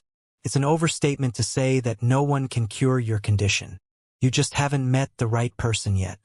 Hence, it's your luck that you met me today. Their conversation caught not only the attention of the young man behind them, which was Meng Jiushan's grandson, but also of the two ladies in front. The young girl heard Emo's words and whispered to the middle-aged woman, "Mom, I think the two are performing some act trying to cheat us." Emo couldn't be bothered arguing with them. He no longer had any intentions of helping the woman. His attention was on Meng Jiushan. Meng Jiushan had such excellent fortune-telling powers. If Emo could learn the concepts of it and predict his own fortune, perhaps it would benefit his cultivation. The main thing was that Emo had the feeling that both Meng Jiushan and his grandson were people of abundant essence and had good spirits. So he wondered why there would be death chi around them. Meng Jiushan heard Emo's words and laughed in anger. Ignorant and arrogant. If he had known that this young man was like this earlier, he wouldn't even have talked to him. He had seen Yemo's power wasn't bad and assumed that he was from some ancient martial arts family. But now, he really had to start believing that young girl's words. This young man was just a fraud. Yemo saw the sneer on Meng Jiushan's mouth and that he didn't seem to want to talk to him anymore. Yemo wasn't worried, though. He would first see if Meng Jiushan had any books on fortune-telling and the like. If he did, he would read it once and give it back. He would be able to remember everything with his spirit sense, anyway. "Sir, can you really cure my grandpa's condition?" That young man who had listened as well asked excitedly. "Xiaoku, you have no business here. Don't talk," Meng Jiushan reproached. Before Yemo could reply, that young girl said to her mother again, "Mom, see, they're a group of frauds. If I hadn't stopped you in time, you would have been tricked." Yemo kept ignoring her and said to Xiaoku, "Of course I cannot be 100% sure. I still need to examine your grandfather first, but if your grandfather isn't willing to be treated, he will only live for about half a month." "What? You can tell that I only have half a month left." Meng Jiushan was truly shocked this time. He had merely come to try his luck in the US, precisely because he had only half a month left. This young man had seen through that just like that. Was he really some hidden master? Yemo sneered. "Not only that, but I can also tell that your grandson has this disease as well, but that it is just not as serious." "Ha!" Meng Jiushan's hand shook, and he almost knocked over the cup of juice. Then, he immediately got up and bowed to Yemo. "I deeply apologize, young friend. I was looking at you through the eyes of a dog. Please forgive me. May I ask for your honorable name?" Yemo got somewhat of a good impression of Meng Jiushan in the end. He apologized as soon as he realized he had been wrong. However, Yemo couldn't say his real name. He was too famous in the US at the moment. "I'm Mo-ing." Yemo waved his hand. "No problem. Grandpa." This dash, as Xiaoku saw that Yemo could even see when his grandpa would be dying, he rejoiced. If Yemo could really cure his grandpa's condition, then their family could finally be freed. "I was rude before," Meng Jiushan interrupted his grandson. He knew what his grandson was going to say, but it was better for him to say it. However, he was a little embarrassed. Yemo continued, "Master Meng, I said I will treat you, and so I will. If I didn't want to treat you, nothing you said would change anything. Yes, I am just too desperate. You must not call me master anymore, though I don't deserve that title. If you don't mind, just call me by my name," Meng Jiushan said. "In that case, Mr. Meng, tell me about your condition. What I'm bewildered about is that your essence is very potent and you have no disease. So why are you still like this?" Of course, Yemo wouldn't say that there was death chi around Meng Jiushan. Meng Jiushan looked troubled and immediately asked, "Would you have the time to come to my place and have a chat?" Yemo knew what Meng Jiushan meant, but he really didn't have time. So he said, "I am very sorry, Mr. Meng. I'm a busy person. After I land in Hong Kong, I will be going back immediately. Although the business under me isn't big, there are still some things for me to do. If you are willing to say it, then please say it here and now. If not, then I can't help you." Although Yemo could check Meng Jiushan's meridians, he knew that this wasn't a physical disease. So checking Meng Jiushan's meridians wouldn't help that much. Although it involved some important secrets, Meng Jiushan clenched his teeth and explained the Meng family's situation. "The reason for my condition is simple. Our Meng family has always only had one son a generation, and no one has ever lived past their 60s. Everyone dies for sure on their 60th birthday. According to the family records, there have been 7 generations already, and still this curse is yet to be broken. There's still half a month left before I reach 60. So when Dr. Mo said that I have half a month left to live, that is when I knew that you are a capable man." Yemo frowned. There was such a thing? If this was a man-made curse, what means would that require? In that case, please give me your hand so that I can check your meridians. Yemo thought for a long while and said, Meng Jiushan's meridians were calm and normal. Even after checking it with his chi, Yemo didn't find anything abnormal. Yemo was only more confused, but he had the feeling that he was overlooking something specific. For now, it would seem that death qi couldn't be cured that easily through physical means. Although Mo could easily dispel the death qi, that would only save Meng Jiushan himself. According to him, all the sons of their families every generation had this condition. Meng Jiushan's blood contained faint spirit qi. He had almost missed that. How could a fortune teller have spirit qi inside his body? How is it, Dr. Mo? Meng Jiushan asked desperately, seeing Mo sunk into contemplation. Mo didn't reply and said to Xiao Ku, "Give me your hand too." After looking at Xiao Ku's meridians, Mo started to get the gist of the situation. Xiao Ku also had some faint spirit qi inside his body, but actually a little bit more than Meng Jiushan. "Mr. Meng, have you and your grandson eaten the same type of unique fruit?" Mo asked. His heart was beating fast. If this concerned a spirit fruit, then he would be earning big. Meng Jiushan looked shocked and saluted with his fist after a while. "How did you know, Dr. Mo? Our family does have a special type of fruit, but it should be safe to eat. It has been passed down from our ancestors, and before we learn our fortune-telling art, we need to open the spirit, and for that we need to eat the fruit." Meng Jiushan forgot to speak softly, because he was so shocked, but he wouldn't care even if others heard. Quite a few people knew about their fruit tree, but only people from the Meng family could eat the fruit.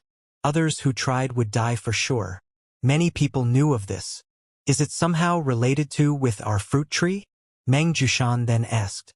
Mo thought, if it really is a spirit fruit, it should only make people live longer and not shorter. First, Mo needed to confirm if their fruit was a spirit fruit. It should be a spirit fruit for sure if it had spirit qi in it, but the lifespan-reducing effect made him doubtful. He said, "That might not necessarily be the case, but please tell me the characteristics of the fruit." Meng Jiushan trusted Mo a lot already, and their fruit tree was no secret anyway. The maturing process of this fruit is completely different to that of normal plants. It blooms each year but never bears fruit. One must wait for 10 years of consecutive blooming before it bears 3 fruits. This fruit is very precious, but it's very bitter too. You can't even eat it.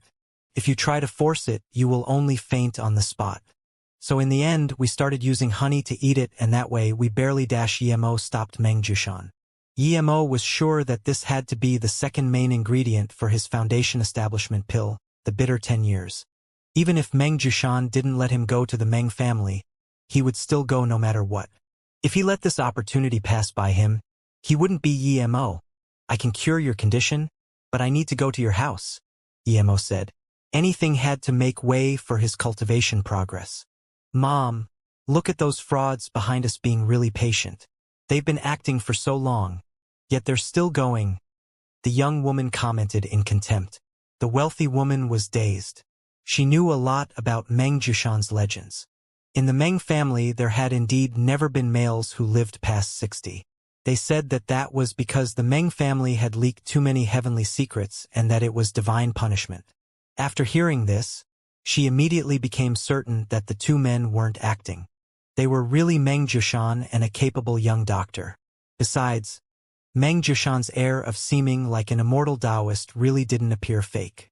Thinking like that, the wealthy woman could no longer calmly stay seated. She got up and said to Mo, "Doctor, could you help me as well? I apologize for what my daughter has been saying. She's a young student who doesn't understand a lot of things. Please bear her no mind." Mo smiled. "Big sister, I don't dare help treat you or else police would come for me immediately." Hearing the irony in Mo's tone, the woman blushed and wanted to apologize again, but the young girl stopped her once more. "Mom, you still don't believe me. Are you really going to trust a fraud?" The woman's face burst red, and she slapped away the hand of the young girl. She said with red eyes, "Xiaoyin, I know you're acting in my benefit, but do you really want to see me die? If it wasn't for Nan Nan, I might as well die, but now, I absolutely can't yet. You call Master Meng fake, a capable doctor fake. Money, money, money. Is money really that important to you? Can you even spend all the money you have now?" Mom dash, that young girl was dazed. She didn't expect her gentle mom to become this angry. Mo didn't mind the two as he noticed that Luo Dongsheng, had returned to his seat with an anxious complexion. By then, most people had started coming back to their seats, but that fat man still hadn't come back. Emo estimated that it wouldn't take much longer before a flight attendant found out. And obviously, it was no good that Luo Shangdong was acting like that. Other than his facial expression, everything else about his body said that he had killed the man. Meng Jiushan wasn't very happy about being interrupted, but knowing that other people were also worried about their condition, he thought it to be understandable. "I'm sorry, doctor. I'm really sorry, but I can't die yet. There's some people I can't leave behind. Please help me," the middle-aged woman begged Emo. Because she was so anxious, her voice was inevitably getting louder, and the people around her all looked over. At this moment, a flight attendant walked over as well and said apologetically to the woman, "Madam, please fasten your safety belt and don't leave your seat except for in the case of an emergency." Emo rubbed his head. He really didn't feel like having everyone looking at him. So he said, "Big sister, please sit down and then we can talk." The middle-aged woman sat down. "I do charge a fee, and it's going to be very expensive. If you're not willing to spend money, you shouldn't ask for my help." Emo wasn't too nice, but he wasn't heartless either. He had a good impression of the woman, just not so of her daughter. Another thing he took into account was that he could tell the woman was wealthy from her clothes and jewelry. It would be fine to make her pay up. If she didn't want to pay, or if she was scared of getting scammed, then he would save himself the trouble. Hearing this, everyone listening in from the side had that look of realization that said, "So in the end, it's still about money." Meng Jiushan knew of Emo's power, and he knew that masters usually wouldn't do things for free, so he thought it normal for Emo to ask money. But asking for money on the spot ruined the master image, so he would usually perform his services first and then his clients would pay him with whatever they could. And this woman was already certain that Emo had great power. Otherwise, Meng Jiushan wouldn't have believed him. Hearing Emo ask for money, the young woman had an extreme look of disgust on her face. She opened her mouth to speak but eventually didn't say anything. "Of course I will give money, but I don't have that much cash on me. I will make sure you receive it after we get off the plane." The woman quickly nodded. Emo immediately said, "Just give me your card and its password." Sure. She took out a gold card from her bag without hesitation. "The password is 765,690. There's 3 million inside, and you can take up to 10 million from it. If that's not enough," Emo took it and waved his hand.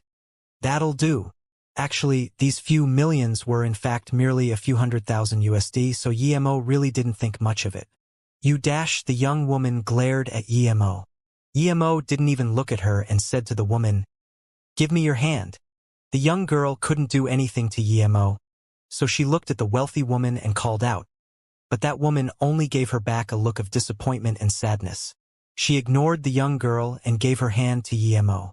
The young woman saw this and made up her mind to get the people in her family to freeze the card as soon as possible. The people around admired Emo for tricking a few million out if someone in the blink of an eye, and he hadn't even diagnosed the patient yet. Now they wondered how the young fraud would fulfill his lie. Emo put his finger on a meridian and checked it with his chi. He immediately found out what had happened to the middle-aged woman. There was a mutation in the blood vessels in her brain, which had brought about a mutation to all the blood vessels in her body. The vessels were all covered with small black dots. It would be very hard for modern medicine to cure that. After she got this disease, she would have at most only a few months left to live, and even then, she would be tortured by the disease a few hours each day. And not some usual torture, her entire body would be in pain. Normal people wouldn't be able to endure it. Luckily, her cerebral neurons hadn't been damaged, or she wouldn't even have been able to keep thinking properly. Emo had some sympathy for the woman. The hospital wouldn't be able to cure this, but Emo could do so in an hour. Although he could do it right now, Emo didn't. He didn't want to expose himself on the plane. Considering that, Emo took out some things from his pocket and took 20 minutes to draw a charm on the chair. No one knew how he could fit so many things in his pocket. After he finished, he put the things back in his pocket. Meng Jiushan looked in shock. He didn't expect Emo to really be curing a disease through charms. Meng Jiushan believed in charms, He could make a few simple ones himself, but he had never seen life-saving ones. In that instant, Emo became all the more mysterious to him. Emo gave the charm to the woman and said, "This is a perversion and sickness removal charm. Put this on your head at 5 a.m. tomorrow. When the charm turns to ashes, you will be fine." Ha! Although the middle-aged woman really believed in Emo, she was still dazed at Emo giving her a charm. Even if she put that on her head 1,000 times, it wouldn't turn into dust for many years. Thinking about this, she asked, "Doctor, I want to ask how long it would take to turn into dust?" Emo looked at her. "According to your condition, it should take around 30 minutes. The dust will actually be the poison inside your body, so you mustn't just throw it away casually.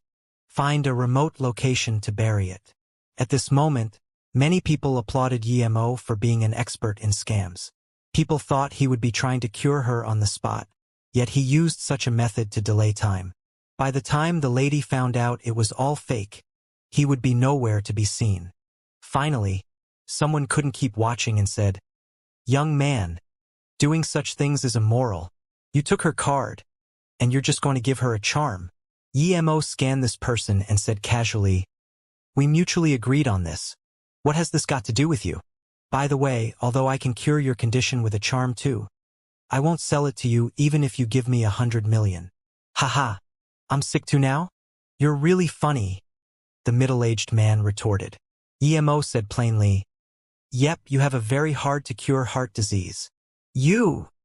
The man wanted to get up and fight Emo but was stopped by some people beside him. He had such a strong body, yet this young fraud said he had a heart disease? Bullshit. Then, the middle-aged man said to the woman, "Big sister, you need to be careful of frauds. There are too many of them these days." The woman smiled but didn't reply. The man could only shake his head. He realized he wasn't really minding his own business. At that moment, Emo saw a flight attendant start to ask around about the empty seat. Soon 2 undercover airline police officers appeared, and the captain of the plane spoke through the microphone. "Dear passengers, welcome aboard our flight.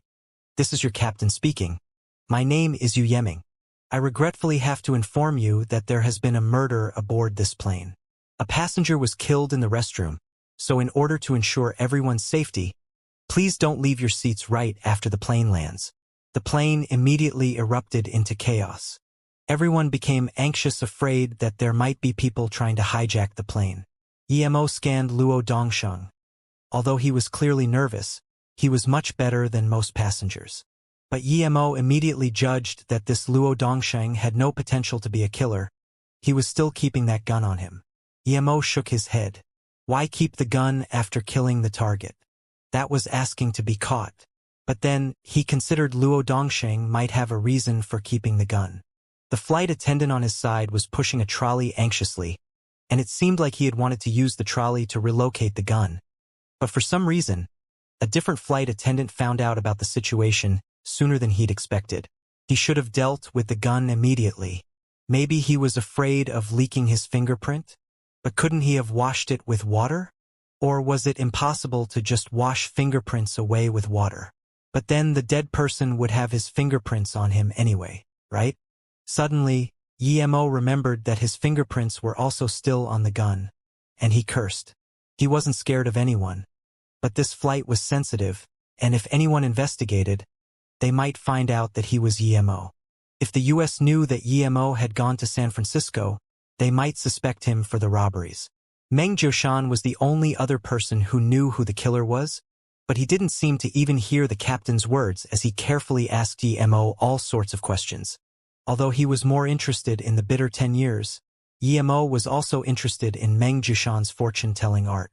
Hearing the conversation between the two, the wealthy woman wanted to ask more questions. But she was afraid Emo would be annoyed at her, and so she didn't say anything. But she didn't talk to her daughter anymore. One could see how disappointed she was at her. After the murder, the atmosphere on the plane became weird. People all focused their attention on the people next to them, fearing that they were sitting with the killer. A few more policemen appeared. No one wanted to be suspected, so those who wanted to go to the toilet also resisted the urge to go.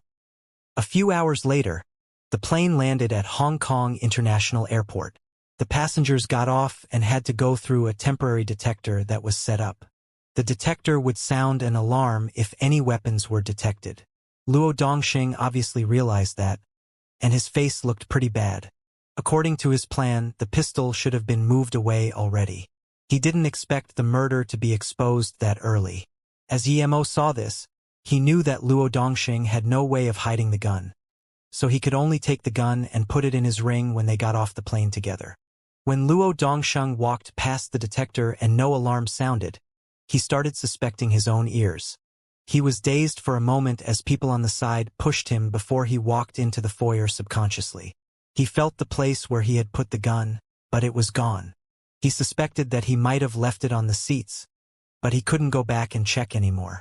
The flight attendant who was on Luo Dongxing's side was very worried too. So when she saw Luo Dongxing being fine, she was overjoyed. Before Yemo left, he heard Luo Dongxing say to the girl that they should go check out Luo Yu. Yemo nodded. It seemed like Luo Yu was quite famous, which was good to attract all sorts of capable people. Although they knew the culprit was amongst the passengers, they didn't have any incriminating evidence, and almost everyone had gone to the toilets, so no one knew when the fat man could have been killed. The passengers couldn't be kept there, not to mention that there were important people among them, and they couldn't be held back there for some dead merchant, so after a simple interview, everyone left. Before Luo Dongxing left, Yemo put the gun back on him again. Before the wealthy woman left, she expressed her gratitude to Yemo many times. Although she hadn't been cured yet, she could tell from Yemo's eyes that Yemo hadn't scammed her. Yet that young girl was getting more and more impatient. Due to Meng Jushan's case popping up suddenly, Yemo had to go to the Meng family to see the bitter 10 years. Hence, he followed Meng Jushan to their house. The Meng family had been in the Huzhong province in the past, but they moved to Hong Kong during the Cultural Revolution. After Luo Dongxing and that flight attendant left the airport, they took a taxi to Hong Kong Miaopu. Although it was very chaotic there, that was where the housing was the cheapest. After getting off the taxi, it was already 10 p.m., and the flight attendant asked, "Dongxing, how was your pistol not found? I was so worried. Luckily, you actually had a way to hide your gun." Luo Dongxing was very worried and said immediately, "Ingzi, it's best if we leave this place as soon as possible. Come with me to Luo Yu. I heard that the city lord of Luo Yu is very powerful. We can go there. Luo Yu is open to the world now, and they need all sorts of capable people to go and welcome Chinese settlers." "Why? Didn't you say we would go after finishing up everything here? Besides, I still want to get my end-of-the-year bonus," Ingzi said. Luo Dongxing shook his head and said, "I suspect they might know I was the culprit by now, because I might have left the pistol on the seats." "What?" Ingzi's face changed drastically. If the pistol was left on the seats, then they would be caught through the fingerprints for sure. Suddenly, Luo Dongxing felt his pockets and said in a daze, "At the checkpoint, I searched many times through my pockets, yet I didn't find it on me, so why did it suddenly appear now?" Ingzi said, "Could it be that you were too nervous and didn't feel it?" Luo Dongxing shook his head. "There's no way. It's not like it's just some piece of cloth. Furthermore, the detector would have detected it." The two looked at each other for a long time before saying at the same time, "Someone is helping us. Dongxing, let's go to Luo Yu. I don't want to live here, anyway. I want to live a peaceful life." Ingzi suddenly made up her mind. "Okay, let's go to Luo Yu." Luo Dongxing also made up his mind. At the same time, in a 5-star hotel in Hong Kong, that wealthy lady was holding her charm with an absent mind. Her young daughter carefully went outside, calling back home to tell about the card scam and request for the card to be frozen. "Mom, I already told you. Don't believe this. A charm thingy should be able to cure you?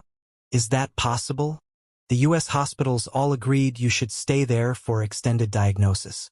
We should go back to the US after we deal with the family business," the young girl said. She was still not happy about her mom being tricked and still refusing to listen to her. That middle-aged woman carefully put away the charm inside. "Xiaoyin, there are a lot of capable people in China. My dad once told me, Qingkue, You shouldn't underestimate anyone, nor should you blindly follow others. Sometimes, the ones who can help you best might be those who casually pass by you. Mom, Grandpa comes from the old society dash before she finished. She was interrupted. Xiaoyin, call me auntie from now on and don't call him Grandpa. If the Shen family people hear that, they will gossip about it. The words I said on the plane were a bit over the line. Please don't take it personally. Nan sigh, never mind. Nan has his own fortune. The woman's tone was melancholic. Xiaoyin was dazed. She suddenly thought that it wasn't right for her to have let the people in the family freeze the card. Even if the money was scammed, it was what Auntie Qingkue wanted herself. Sensing the sadness in the woman, Xiaoyin suddenly said, Mom, you'll always be my mom in my heart. I'll call you Auntie in front of others from now on, though. Don't worry, we'll go back home and prepare a bit, but then we'll go to the US for treatment. I believe you can get better for sure. As for Nan, don't worry, I can take care of him. The middle-aged woman waved her hand. After a long pause, she said, No matter whether I get better or not this time, I won't go back for treatment anymore. Nan is also a part of the Shen family, so he can stay there. But I've clearly been in the mortal world for too long. I shouldn't keep thinking about these things. Mom, you Xiaoyin looked at the middle-aged woman and saw how strong her decision to become a nun was. The middle-aged woman didn't talk for a while and fell into silence. Arg! Xiaoyin suddenly screamed and fell to the ground. What's wrong, Xiaoyin? The middle-aged woman woke up from her reverie and quickly helped Xiaoyin up. My stomach hurts so much, Xiaoyin screamed. At that moment, both the middle-aged woman and Xiaoyin seemed to remember something, and they looked at the clock on the wall at the same time. It was 12 a.m., midnight. The young doctor on the plane had said that her stomach would be hurting for 2 hours. I'll call a doctor. The middle-aged woman saw the young girl rolling on the bed in pain and was very worried. No, Mom. Xiaoyin pulled her mother's hand. That person said it would only go on for 2 hours. I should be fine after 2 hours. We'll see tomorrow. The middle-aged woman believed Yimo's words, and Xiaoyin's current situation proved that the young man's words were right. Wasn't he a magical doctor? She sighed. If Xiaoyin hadn't treated him like that, then perhaps he could have saved her this pain. Xiaoyin felt her pain get better and asked, Mom, could it be that he purposely made my stomach hurt? Xiaoyin, don't say that. That young magical doctor didn't even touch you. How could he make your stomach hurt? The middle-aged woman was clearly a bit unhappy. Yes, Mom, I know. I truly hope he is as capable as this makes him seem. Maybe you can really get better. Suddenly. She stopped.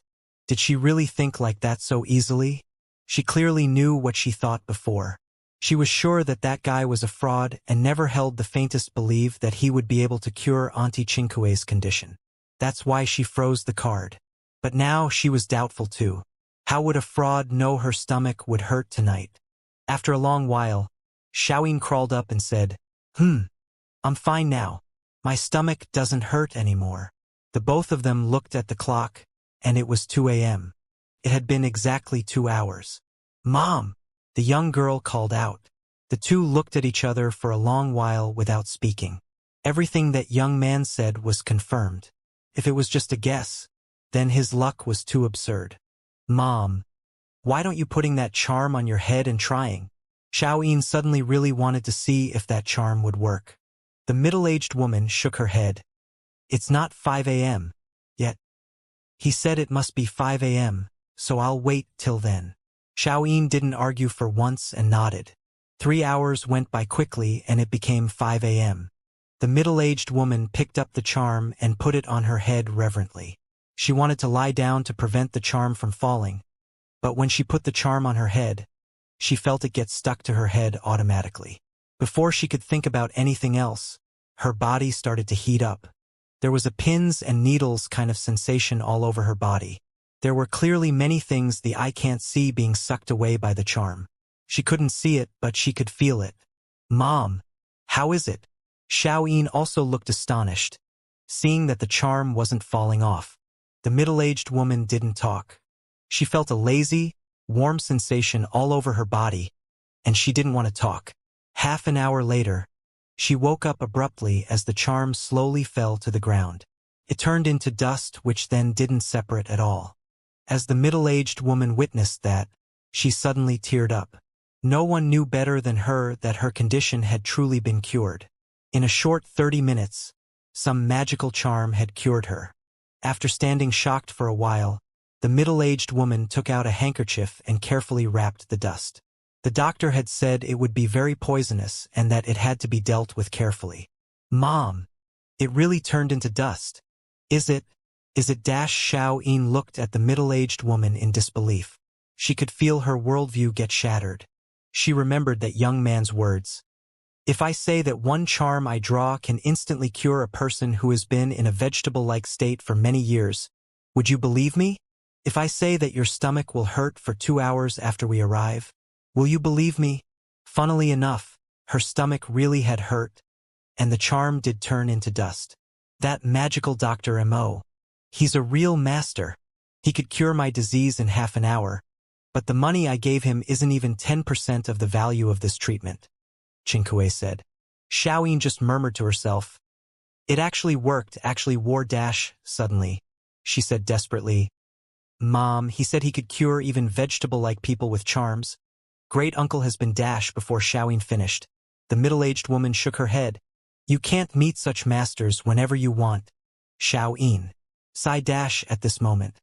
She suddenly realized why Auntie Xianxia had called it luck amongst luck to be able to see Meng Jiushan. It had been even greater luck to meet that magical doctor. Yet she didn't even ask him for a charm, and instead, she called him a fraud. She suddenly thought of the card. If that doctor went to withdraw money and found the card frozen, what would he think? He must think the real fraud is Auntie Xianxia. Thinking about this, the young girl really regretted. Hong Kong Meng Mountain Villa. This villa was more famous than even the Mo family's half-mountain mansion due to the Meng family being renowned as one of the 3 great Chinese feng shui families. There were countless people wanting to ask Master Meng to look at feng shui or tell their fortune, but only those very significant people could actually invite him. Each time, they would treat him with the highest respect they could. Yet today, Master Meng was carefully accompanying a young man in the Meng family mountain villa. At this moment, Mo stood in the fruit garden of the luxurious mountain villa of the Meng family. Looking at the fruit tree in front of him, his mood swung from extreme excitement to deep disappointment. Why? Because the 3-meter-tall tree in front of him was indeed a bitter 10 years tree, but due to neglect, it was on the verge of death. Bitter 10 years was something hard to find even in the cultivation realm. It was the hardest to find of the 3 main ingredients needed to make the foundation establishment pill. It was the rarity of this ingredient that resulted in the foundation establishment pill being so hard to get. It wasn't rare to find one fruit be sold for tens of thousands of spirit stones. It was very hard for the bitter 10 years to grow. It only grew a centimeter each year. This one was obviously close to 300 years old, which was very rare. The only pity was that even though it seemed to have been taken care of properly, its own spirit chi was dissipating, and thus it was near death. Even if Mo wanted to save this tree, he would have to have spirit stones to build a spirit-gathering formation. But even if he had spirit stones, he wouldn't be able to waste them for building formations. He would use them to cultivate. But this also meant that the Meng family had quite the skills to be able to keep the bitter 10 years alive for 300 years. There was a saying about the bitter 10 years. 10 years to bloom, 1 morning to bear fruit. Bitter in the heart, but sweet in its Tao. In the cultivation realm, you were only considered a proper cultivator when you reached the foundation establishment state. If one wanted to reach the foundation establishment state, the bitter 10 years was a must. Dr. Mo? Meng Jiushan saw Mo stand in front of the bitter 10 years and sigh in disappointment. So he called out. Mo looked at Meng Jiushan and said, "This tree only has a few years left to live." Hearing this, Meng Jiushan looked despondent and nodded. "Yes, you are right, Dr. Mo. This tree indeed doesn't have long left." Mo nodded and asked, "How do you know this tree only has a few years left to live?" "This is what my ancestors said. When this tree leaves the place it grew up, it will have lived for only 300 years. There's only a few years left until those 300 years. Meng Jiushan felt sad. This tree was very important to the Meng family. Leave the place it grew up, so not its birthplace? This tree wasn't planted by your ancestors? In that case, how could you let it live for 300 years? Emo was bewildered. This was a miracle. Yes, when my ancestor first found the tree, it was less than 3 inches big. But he dug it out with 1 meter of earth and brought it away. Emo understood now. With that much earth dug away, its growth wouldn't be affected. But after all these years, the nutrients from the original earth had all been absorbed, and now it was dying. Then Meng Jushan said, when we moved it to Hong Kong, we dug 6 meters of earth around it and shipped it here. And now, there's no way for us to save it anymore. Emo suddenly considered something and asked, where did your ancestor find the tree? Hearing this, Meng Jushan's face looked pained. Emo could tell he didn't really want to say it, so he immediately said, I can cure your Meng family's disease as long as you can tell me where you found the tree. The bitter 10 years must have come from a place with abundant spirit qi. Emo had some understanding of the Meng family's disease. It was caused by their ancestor wrongly eating the bitter 10 years. The bitter 10 years couldn't be eaten with honey. If there was a lack of spirit qi, it was best made into a medicinal soup or pill. Otherwise, it could cause a blockage of life force, despite making the person healthier. And if there was an abundance of spirit qi, the life force wouldn't be blocked. If the bitter 10 years weren't withered, it would be hard for Emo to cure the disease. But since it was withered, he only needed to dissipate the spirit qi blocking their life force. They wouldn't have to eat the bitter 10 years anymore anyways. Thank you, Dr. Emo. Meng Jushan was waiting for these words. When our ancestor found the place, there were 2 of these trees, and one was already 5 meters tall. Emo was shook. 2. One was already 5 meters tall then, so now that 300 years had passed, wouldn't that tree be 800 years old? An 800 years old bitter 10 years. Emo's heart burned with intensity. If he managed to acquire that, he would be earning big. A fruit from that tree would be worth more than 100,000 spirit stones. Meng Jushan could tell that Emo was very interested in the tree and continued, yes, my ancestor could only take the small one, but he decided to go back later on to get the big one, but he couldn't find it. This was in the depth of the Duanheng Ranges, in the Sea of Clouds. The ancestor said that he had seen a natural North Spoon 7 stars formation, but our ancestors have been unable to find anything even after looking for 200 years. Emo calmed down a bit, but he definitely had to go to that place no matter what. Emo said calmly, okay, now, recite your Meng family fortune-telling art for me to see where the problem lies. Emo already knew where the problem was, but he was saving the entire Meng family, so he felt it reasonable enough to take something from them. Meng Jushan didn't doubt anything. He believed there was no way to learn the Meng family fortune-telling art by just listening to it once.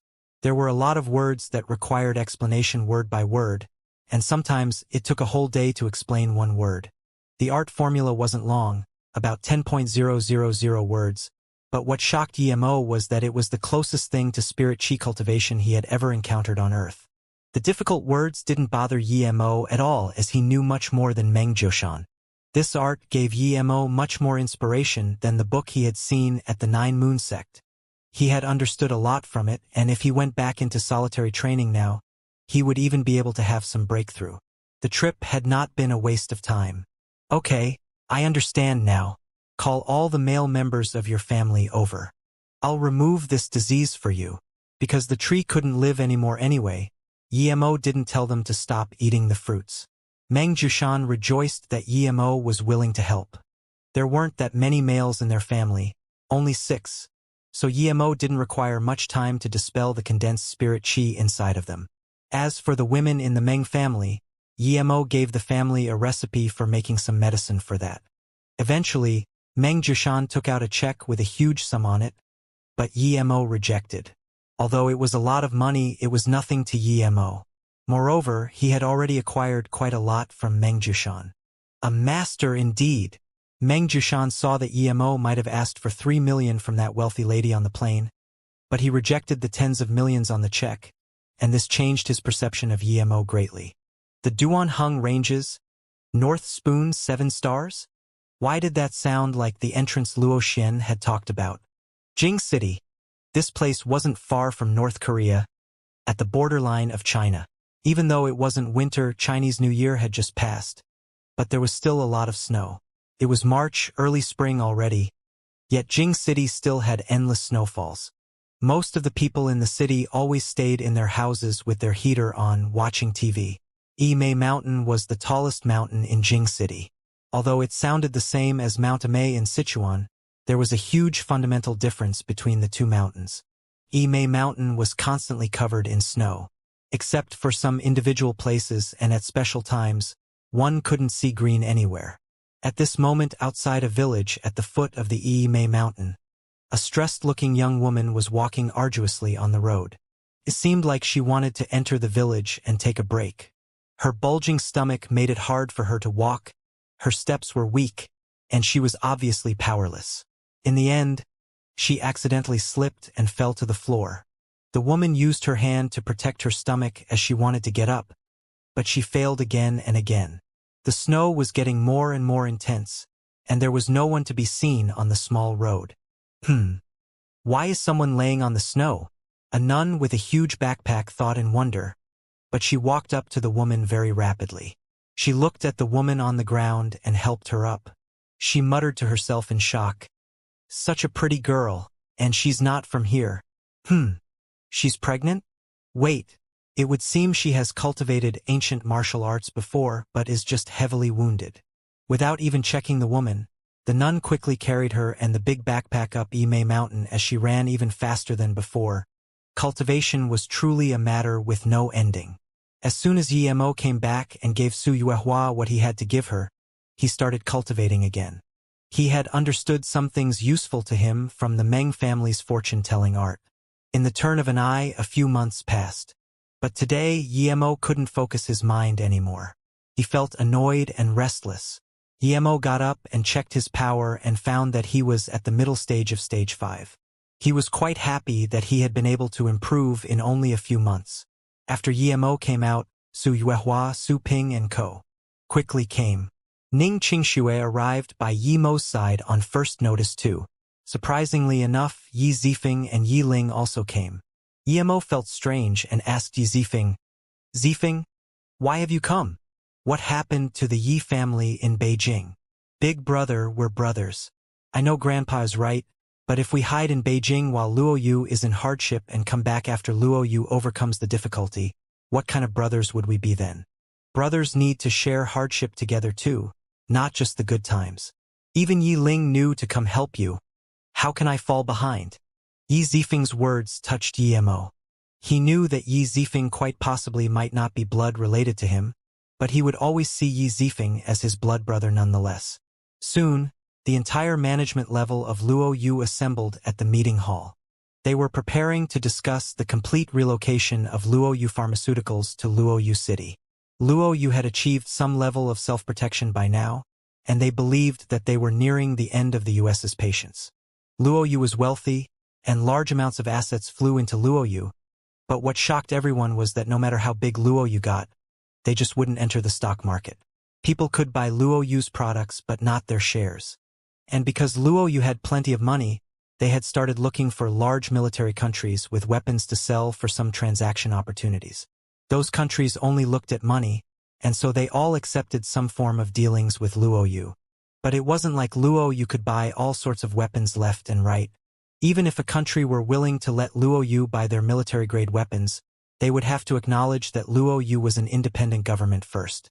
That condition stopped a lot of countries in their tracks. America, Russia, Germany, France, and England were all powerful military countries. The US couldn't admit Luo Yu's independence, nor would they sell weapons to Luo Yu, as they were just waiting for Luo Yu to mature before they would start trying to seize it. Germany, France, and England were all on the same team, and they knew what the US was thinking. Although they were interested in the money Luo Yu could bring them, they couldn't just casually sell Luo Yu weapons taking the US into account. But Russia was different, they didn't care. Although Russia wasn't as militarily potent as the Soviet Union had been, they had developed on a broader scale. While England, France, and Germany were in the middle of hesitating, they admitted Luo Yu's independence without hesitation and simply sold their weapons to Luo Yu as they pleased. Large amounts of money fell into Russia's reserves, while large amounts of planes, nuclear submarines, and tanks went into Luoyu. Seeing this happen, Germany finally couldn't resist anymore. They didn't expect that some small Luoyu would have that much power, gobbling up batch after batch of weapons. But to them, it was still a bit hard to admit Luoyu's independence. America immediately stood out to criticize Russia, saying that they were increasing volatile factors in the world, but Russia soon retaliated by saying that the US was the largest distributor of weapons in the world, so especially the US had no right to criticize Russia. Marshall brother, after making our latest nuclear weapon, we've modeled the explosion, and it shouldn't be weaker than any nuclearly armed country's weapons.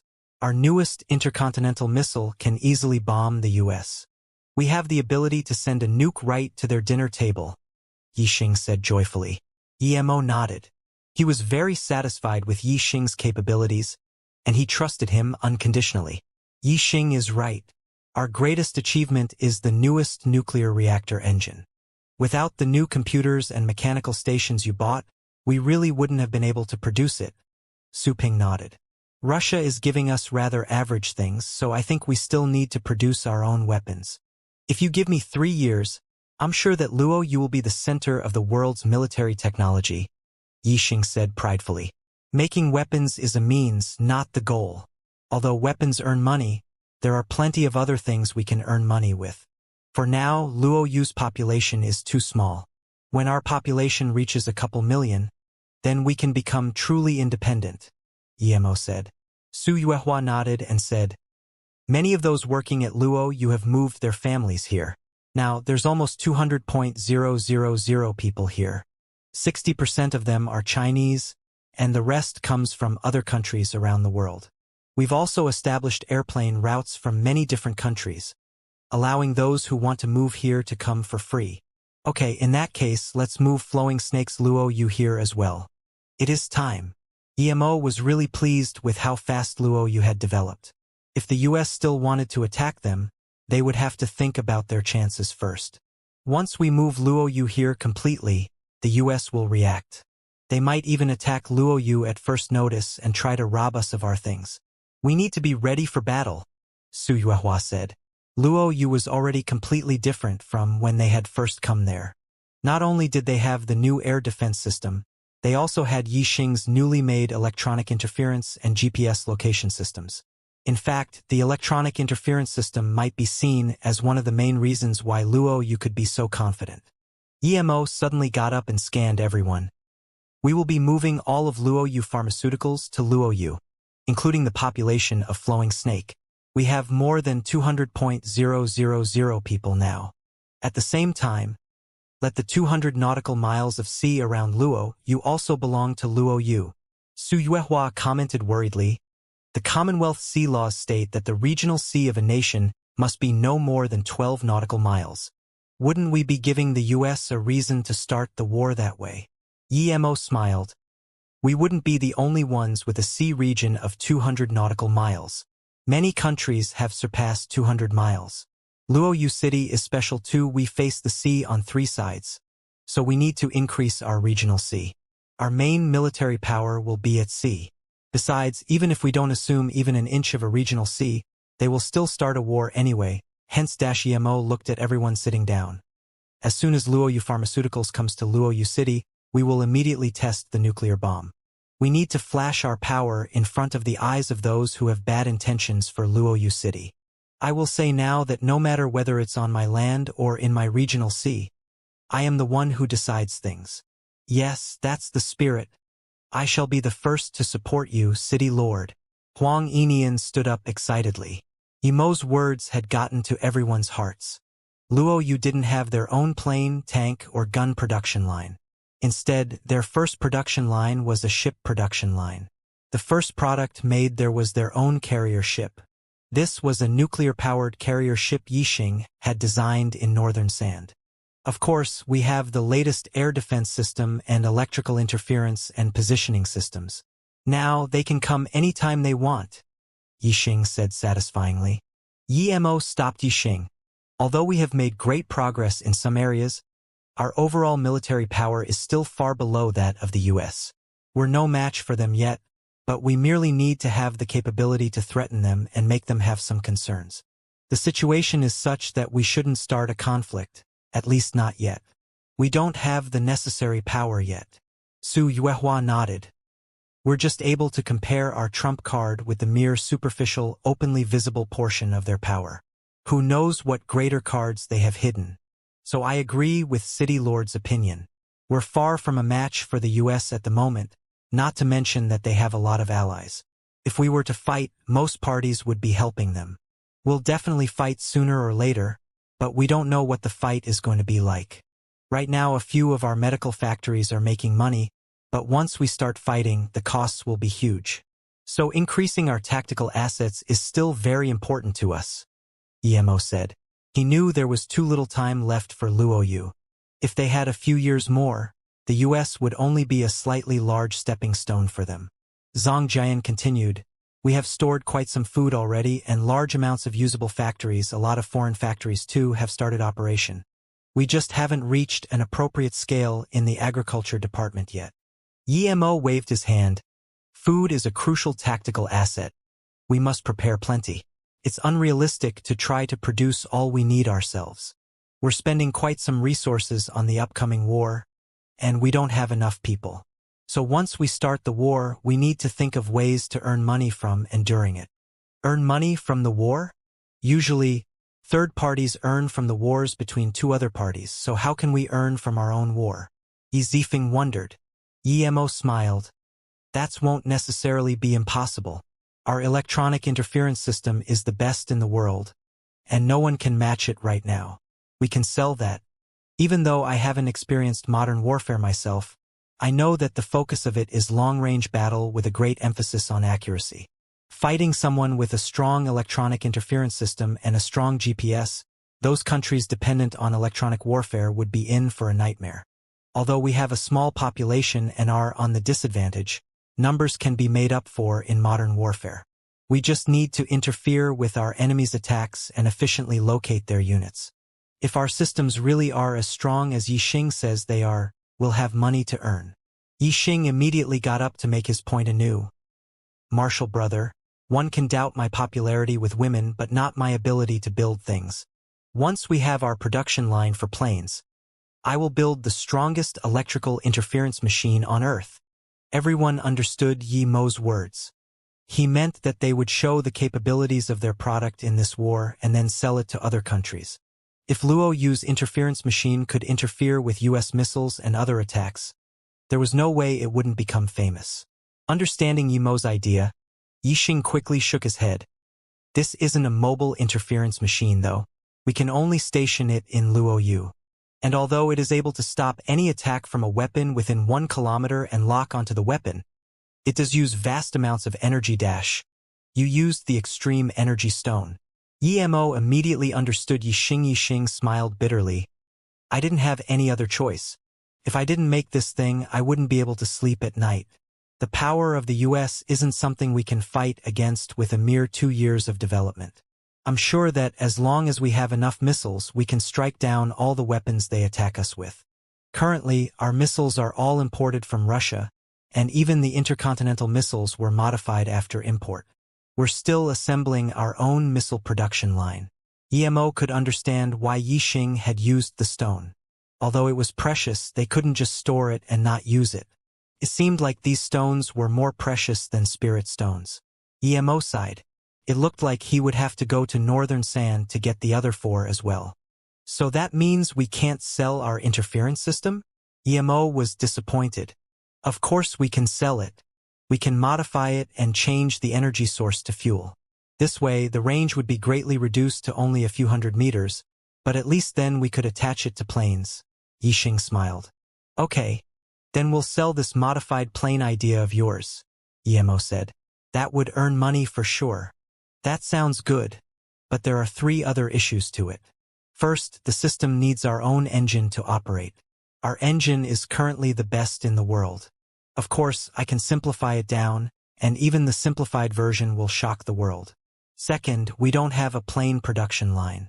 Third, if we sell our interference system, it won't take long for it to be analyzed and understood, Yixing said. Emo smiled. I'm not afraid of that.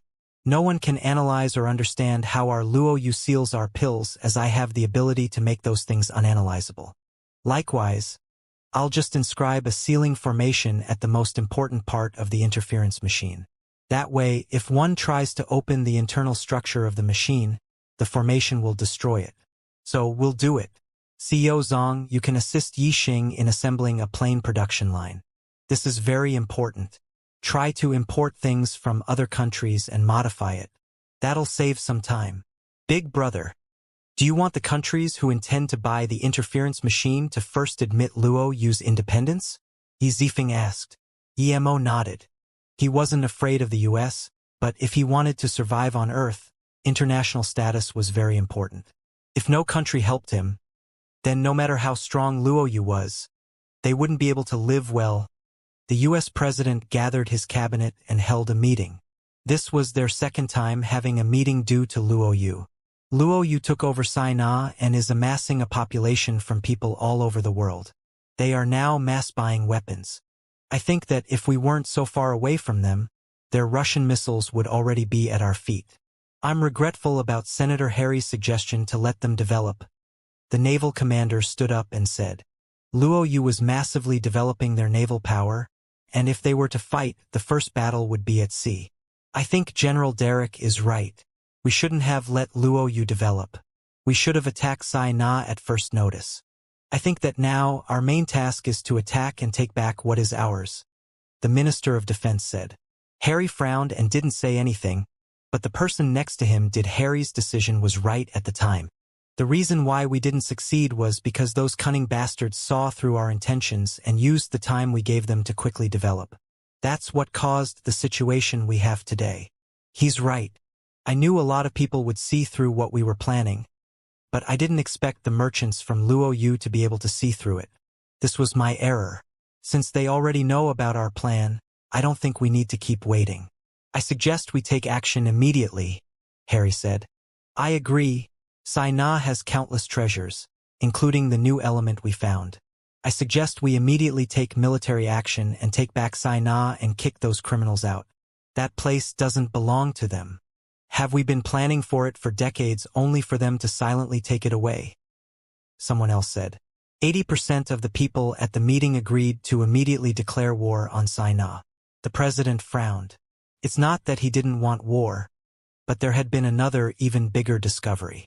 Everyone, I'm also very regretful about Sina, and this is our fault. But according to the FBI, Luo Yu isn't as simple as we thought.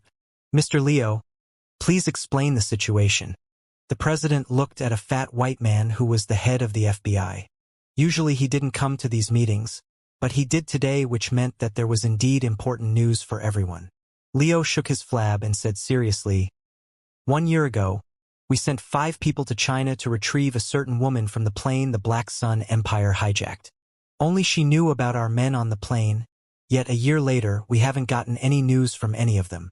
None of them ever came back. The men we sent were 4 mutants, one of them even being a level 3 lightning mutant. Leo looked around and continued. Then we found the Black Star Island the Black Sun Empire abandoned.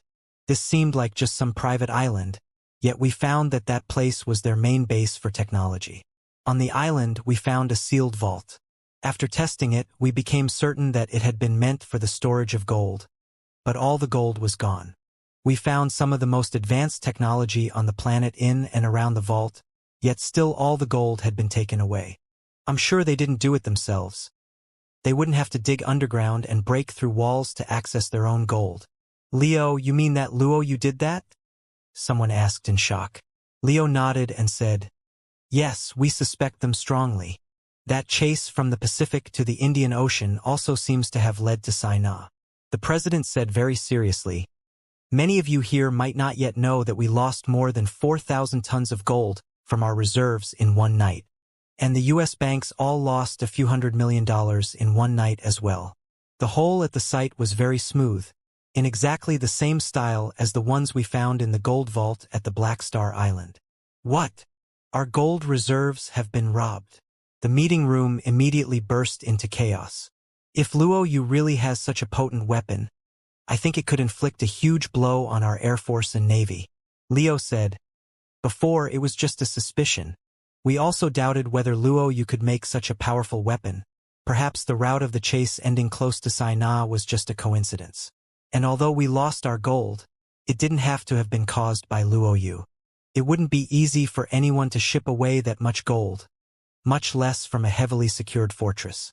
I carefully interrogated every troop that guarded the fort, and it's very unlikely that it was an inside job. The hole was supposedly made from the underground, so I checked the earth there, and there was indeed somewhat of a loosened-up path to the outside. The robber might have used a high-tech way of getting in. In any case, our surveillance systems were tricked and our gold stolen.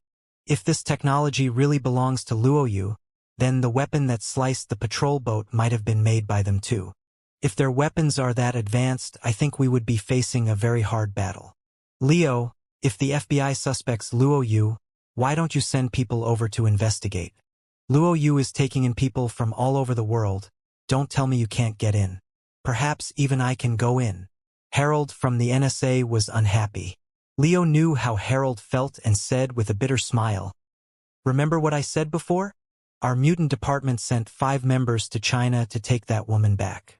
And recently we sent 57 people to Sai-Na, yet again none of them came back. Other than a few photos of busy construction works, we got nothing back. Aren't you the so-called most powerful investigation bureau in the world?" One senator scorned. Just as the president wanted to say something, a new report was sent to him. After reading it, he immediately got up.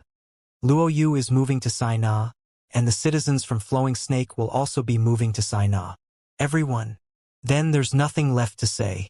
I suggest we immediately send our mothership and lock Sai-Na down, the naval commander said. The president obviously agreed, but they still had to make precise battle plans to ensure everything went right. It would be best if the Commonwealth Union could first announce they would investigate Luo Yu and then send its army. That would be much better than the US having to send their army straight away. Harry knew what the president wanted and also got up. I agree.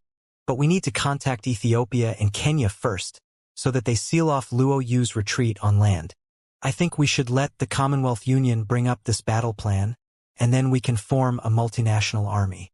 Before we fight, I suggest we tell Luo Yu to move out of Sai-Na first. Of course, there's no way they would. Although I also support going to war, if Luo Yu really has that weapon of mass destruction, we would be in for some bad luck, someone said. If they really have the capability to produce such a weapon, then we should only see Sai-Na even quicker. It'd be a pleasant gift, just like their pills. Harold smiled. Chinese New Year had just passed when suddenly, in only one night, Flowing Snake returned to being the barren place it had been before. A new round of war broke out in the world. Under the US's strong requests, the Commonwealth Union gathered a multinational army to kick Luo Yu out of Sai-Na. The US believed that Luo Yu had taken their land and were bringing great instability to world peace by buying weapons en masse. Every member of the Commonwealth had the responsibility to put in effort for world peace and kick Luo Yu out of Sai-Na. When this statement was made, the whole world was shocked. The International Federation was an international organization made up of all the countries in the world, with peacekeeping being just one of its functions. When the US proposed to kick Luo Yu out of Sai-Na by force, they didn't expect that the International Federation wouldn't completely pass their proposal. Of the 5 greatest countries, China simply passed on voting, but Russia actually voted contra any military action against Luo Yu. As long as there was one vote contra, the proposal couldn't be passed. Like that, the US wouldn't be able to send troops to Sai-Na blatantly. Russia had only gotten some weapon deals from Luo Yu, though. Were they going to get on the US's bad side for a few $100 million? It wasn't the Cold War period anymore. There was no need to get on the US's bad side for a mere Luo Yu who only had 200,000 inhabitants. The way Russia did things was very strange, but 3 days later, because of the US's strong request, the International Federation held a vote for the second time, and what surprised everyone was that Russia also passed on voting this time.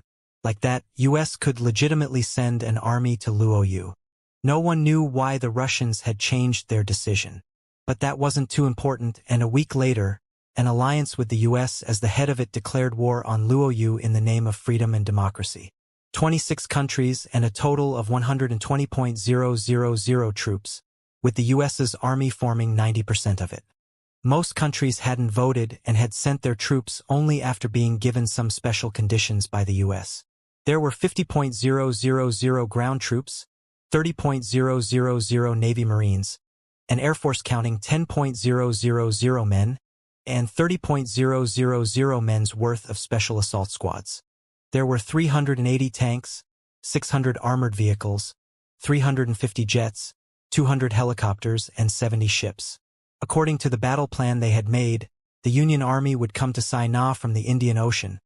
Meanwhile, the ground troops would attack from the border with Ethiopia and Kenya. This would result in 2 battlefields and was called the swing tactic. Its purpose was to make the enemy unable to deal with the attacks on both sides and force them to the middle. They wouldn't be able to get away, and so eventually they would have to surrender.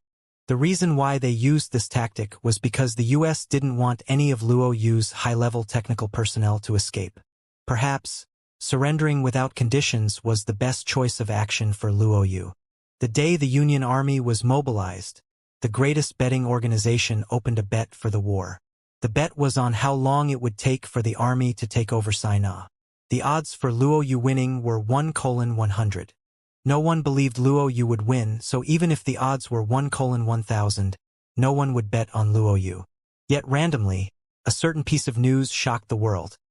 An anonymous person had bet 500 million on Luo Yu winning. This caught the attention of the media and made Luo Yu and this anonymous person a bit more mysterious.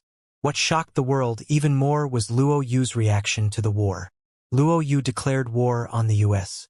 Su Yuehua said on Luo Yu's news channel that Luo Yu had nuclear power and was going to test their first warhead close to South Africa. If anyone dared attack Luo Yu wouldn't mind using their nuclear weapons. With Luo Yu's declaration, the US grew furious. They didn't expect Luo Yu to grow this troublesome in such a short while. For some stupid extra gains, they had allowed Luo Yu to grow so strong. At the same time, they were also worried. Even if they could blow Luo Yu to pieces, if Luo Yu dropped even one bomb on their country, it would be catastrophic. The US also suspected that Luo Yu's nukes had been supplied by another country, either China or Russia. The whole world was shocked. Some small countries that had also joined the war were scared. They weren't afraid of the US having nukes, but they sure were afraid of Luo Yu having nukes. If they cornered Luo Yu too hard, Luo Yu really might just throw a nuke at them.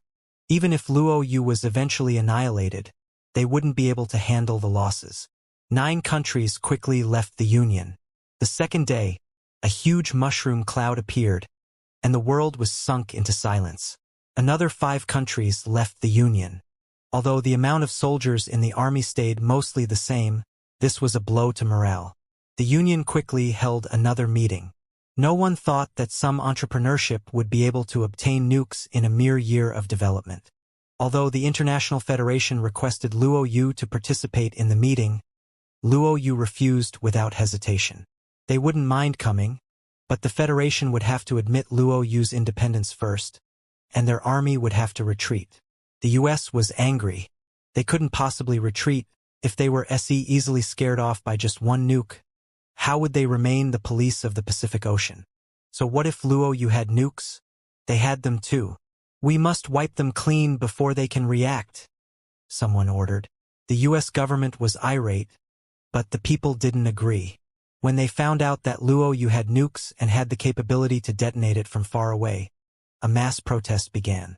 The people didn't agree to sending the army to the other side of the ocean to invade a new country that had nukes and had nothing to do with the US. When the International Federation invited Luo Yu to the meeting once more, Emo just sneered. This was just like the battles among sects on Luo Yu continent. When a new sect arose, the other sects would gather together to pressure the new sect. If they couldn't get from it what they wanted, they would just annihilate the new sect. But if they went there and found that the sect leader was absurdly powerful, the pressure tactics would be turned into meet and greets. Power, no matter where, no matter when, was still the most important. Emo sighed. He wouldn't even be able to find a peaceful place to live without power.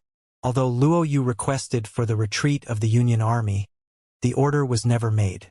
At the same time, the Union Army under Sai's lead was in the Indian Ocean already, and it would be half a day before they reached Luo Yu's regional sea. The whole world's attention was gathered on Luoyu, and by the time it became known that the third meeting had resulted in nothing, the first fleet of the Union Army entered Luoyu's sea. When the first missile was fired at Luoyu, the war began. There was no probing or any small-scale attacks. Luoyu's nuke had touched the US's bottom line, and they wrought lightning-fast attacks upon Luoyu. 120.000 elite soldiers attacked Luoyu from 3 sides. In their eyes, Luoyu was a lamb waiting to be slaughtered. They would be taking over Luoyu in the shortest time and break all records. If Luoyu didn't have any nukes, perhaps they would have taken it slowly. The Union launched a full-scale attack. Report, our radars are being strongly interfered with.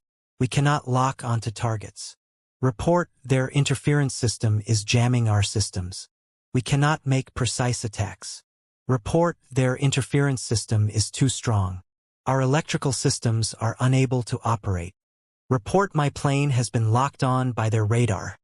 The command center of the Union Army was dumbfounded.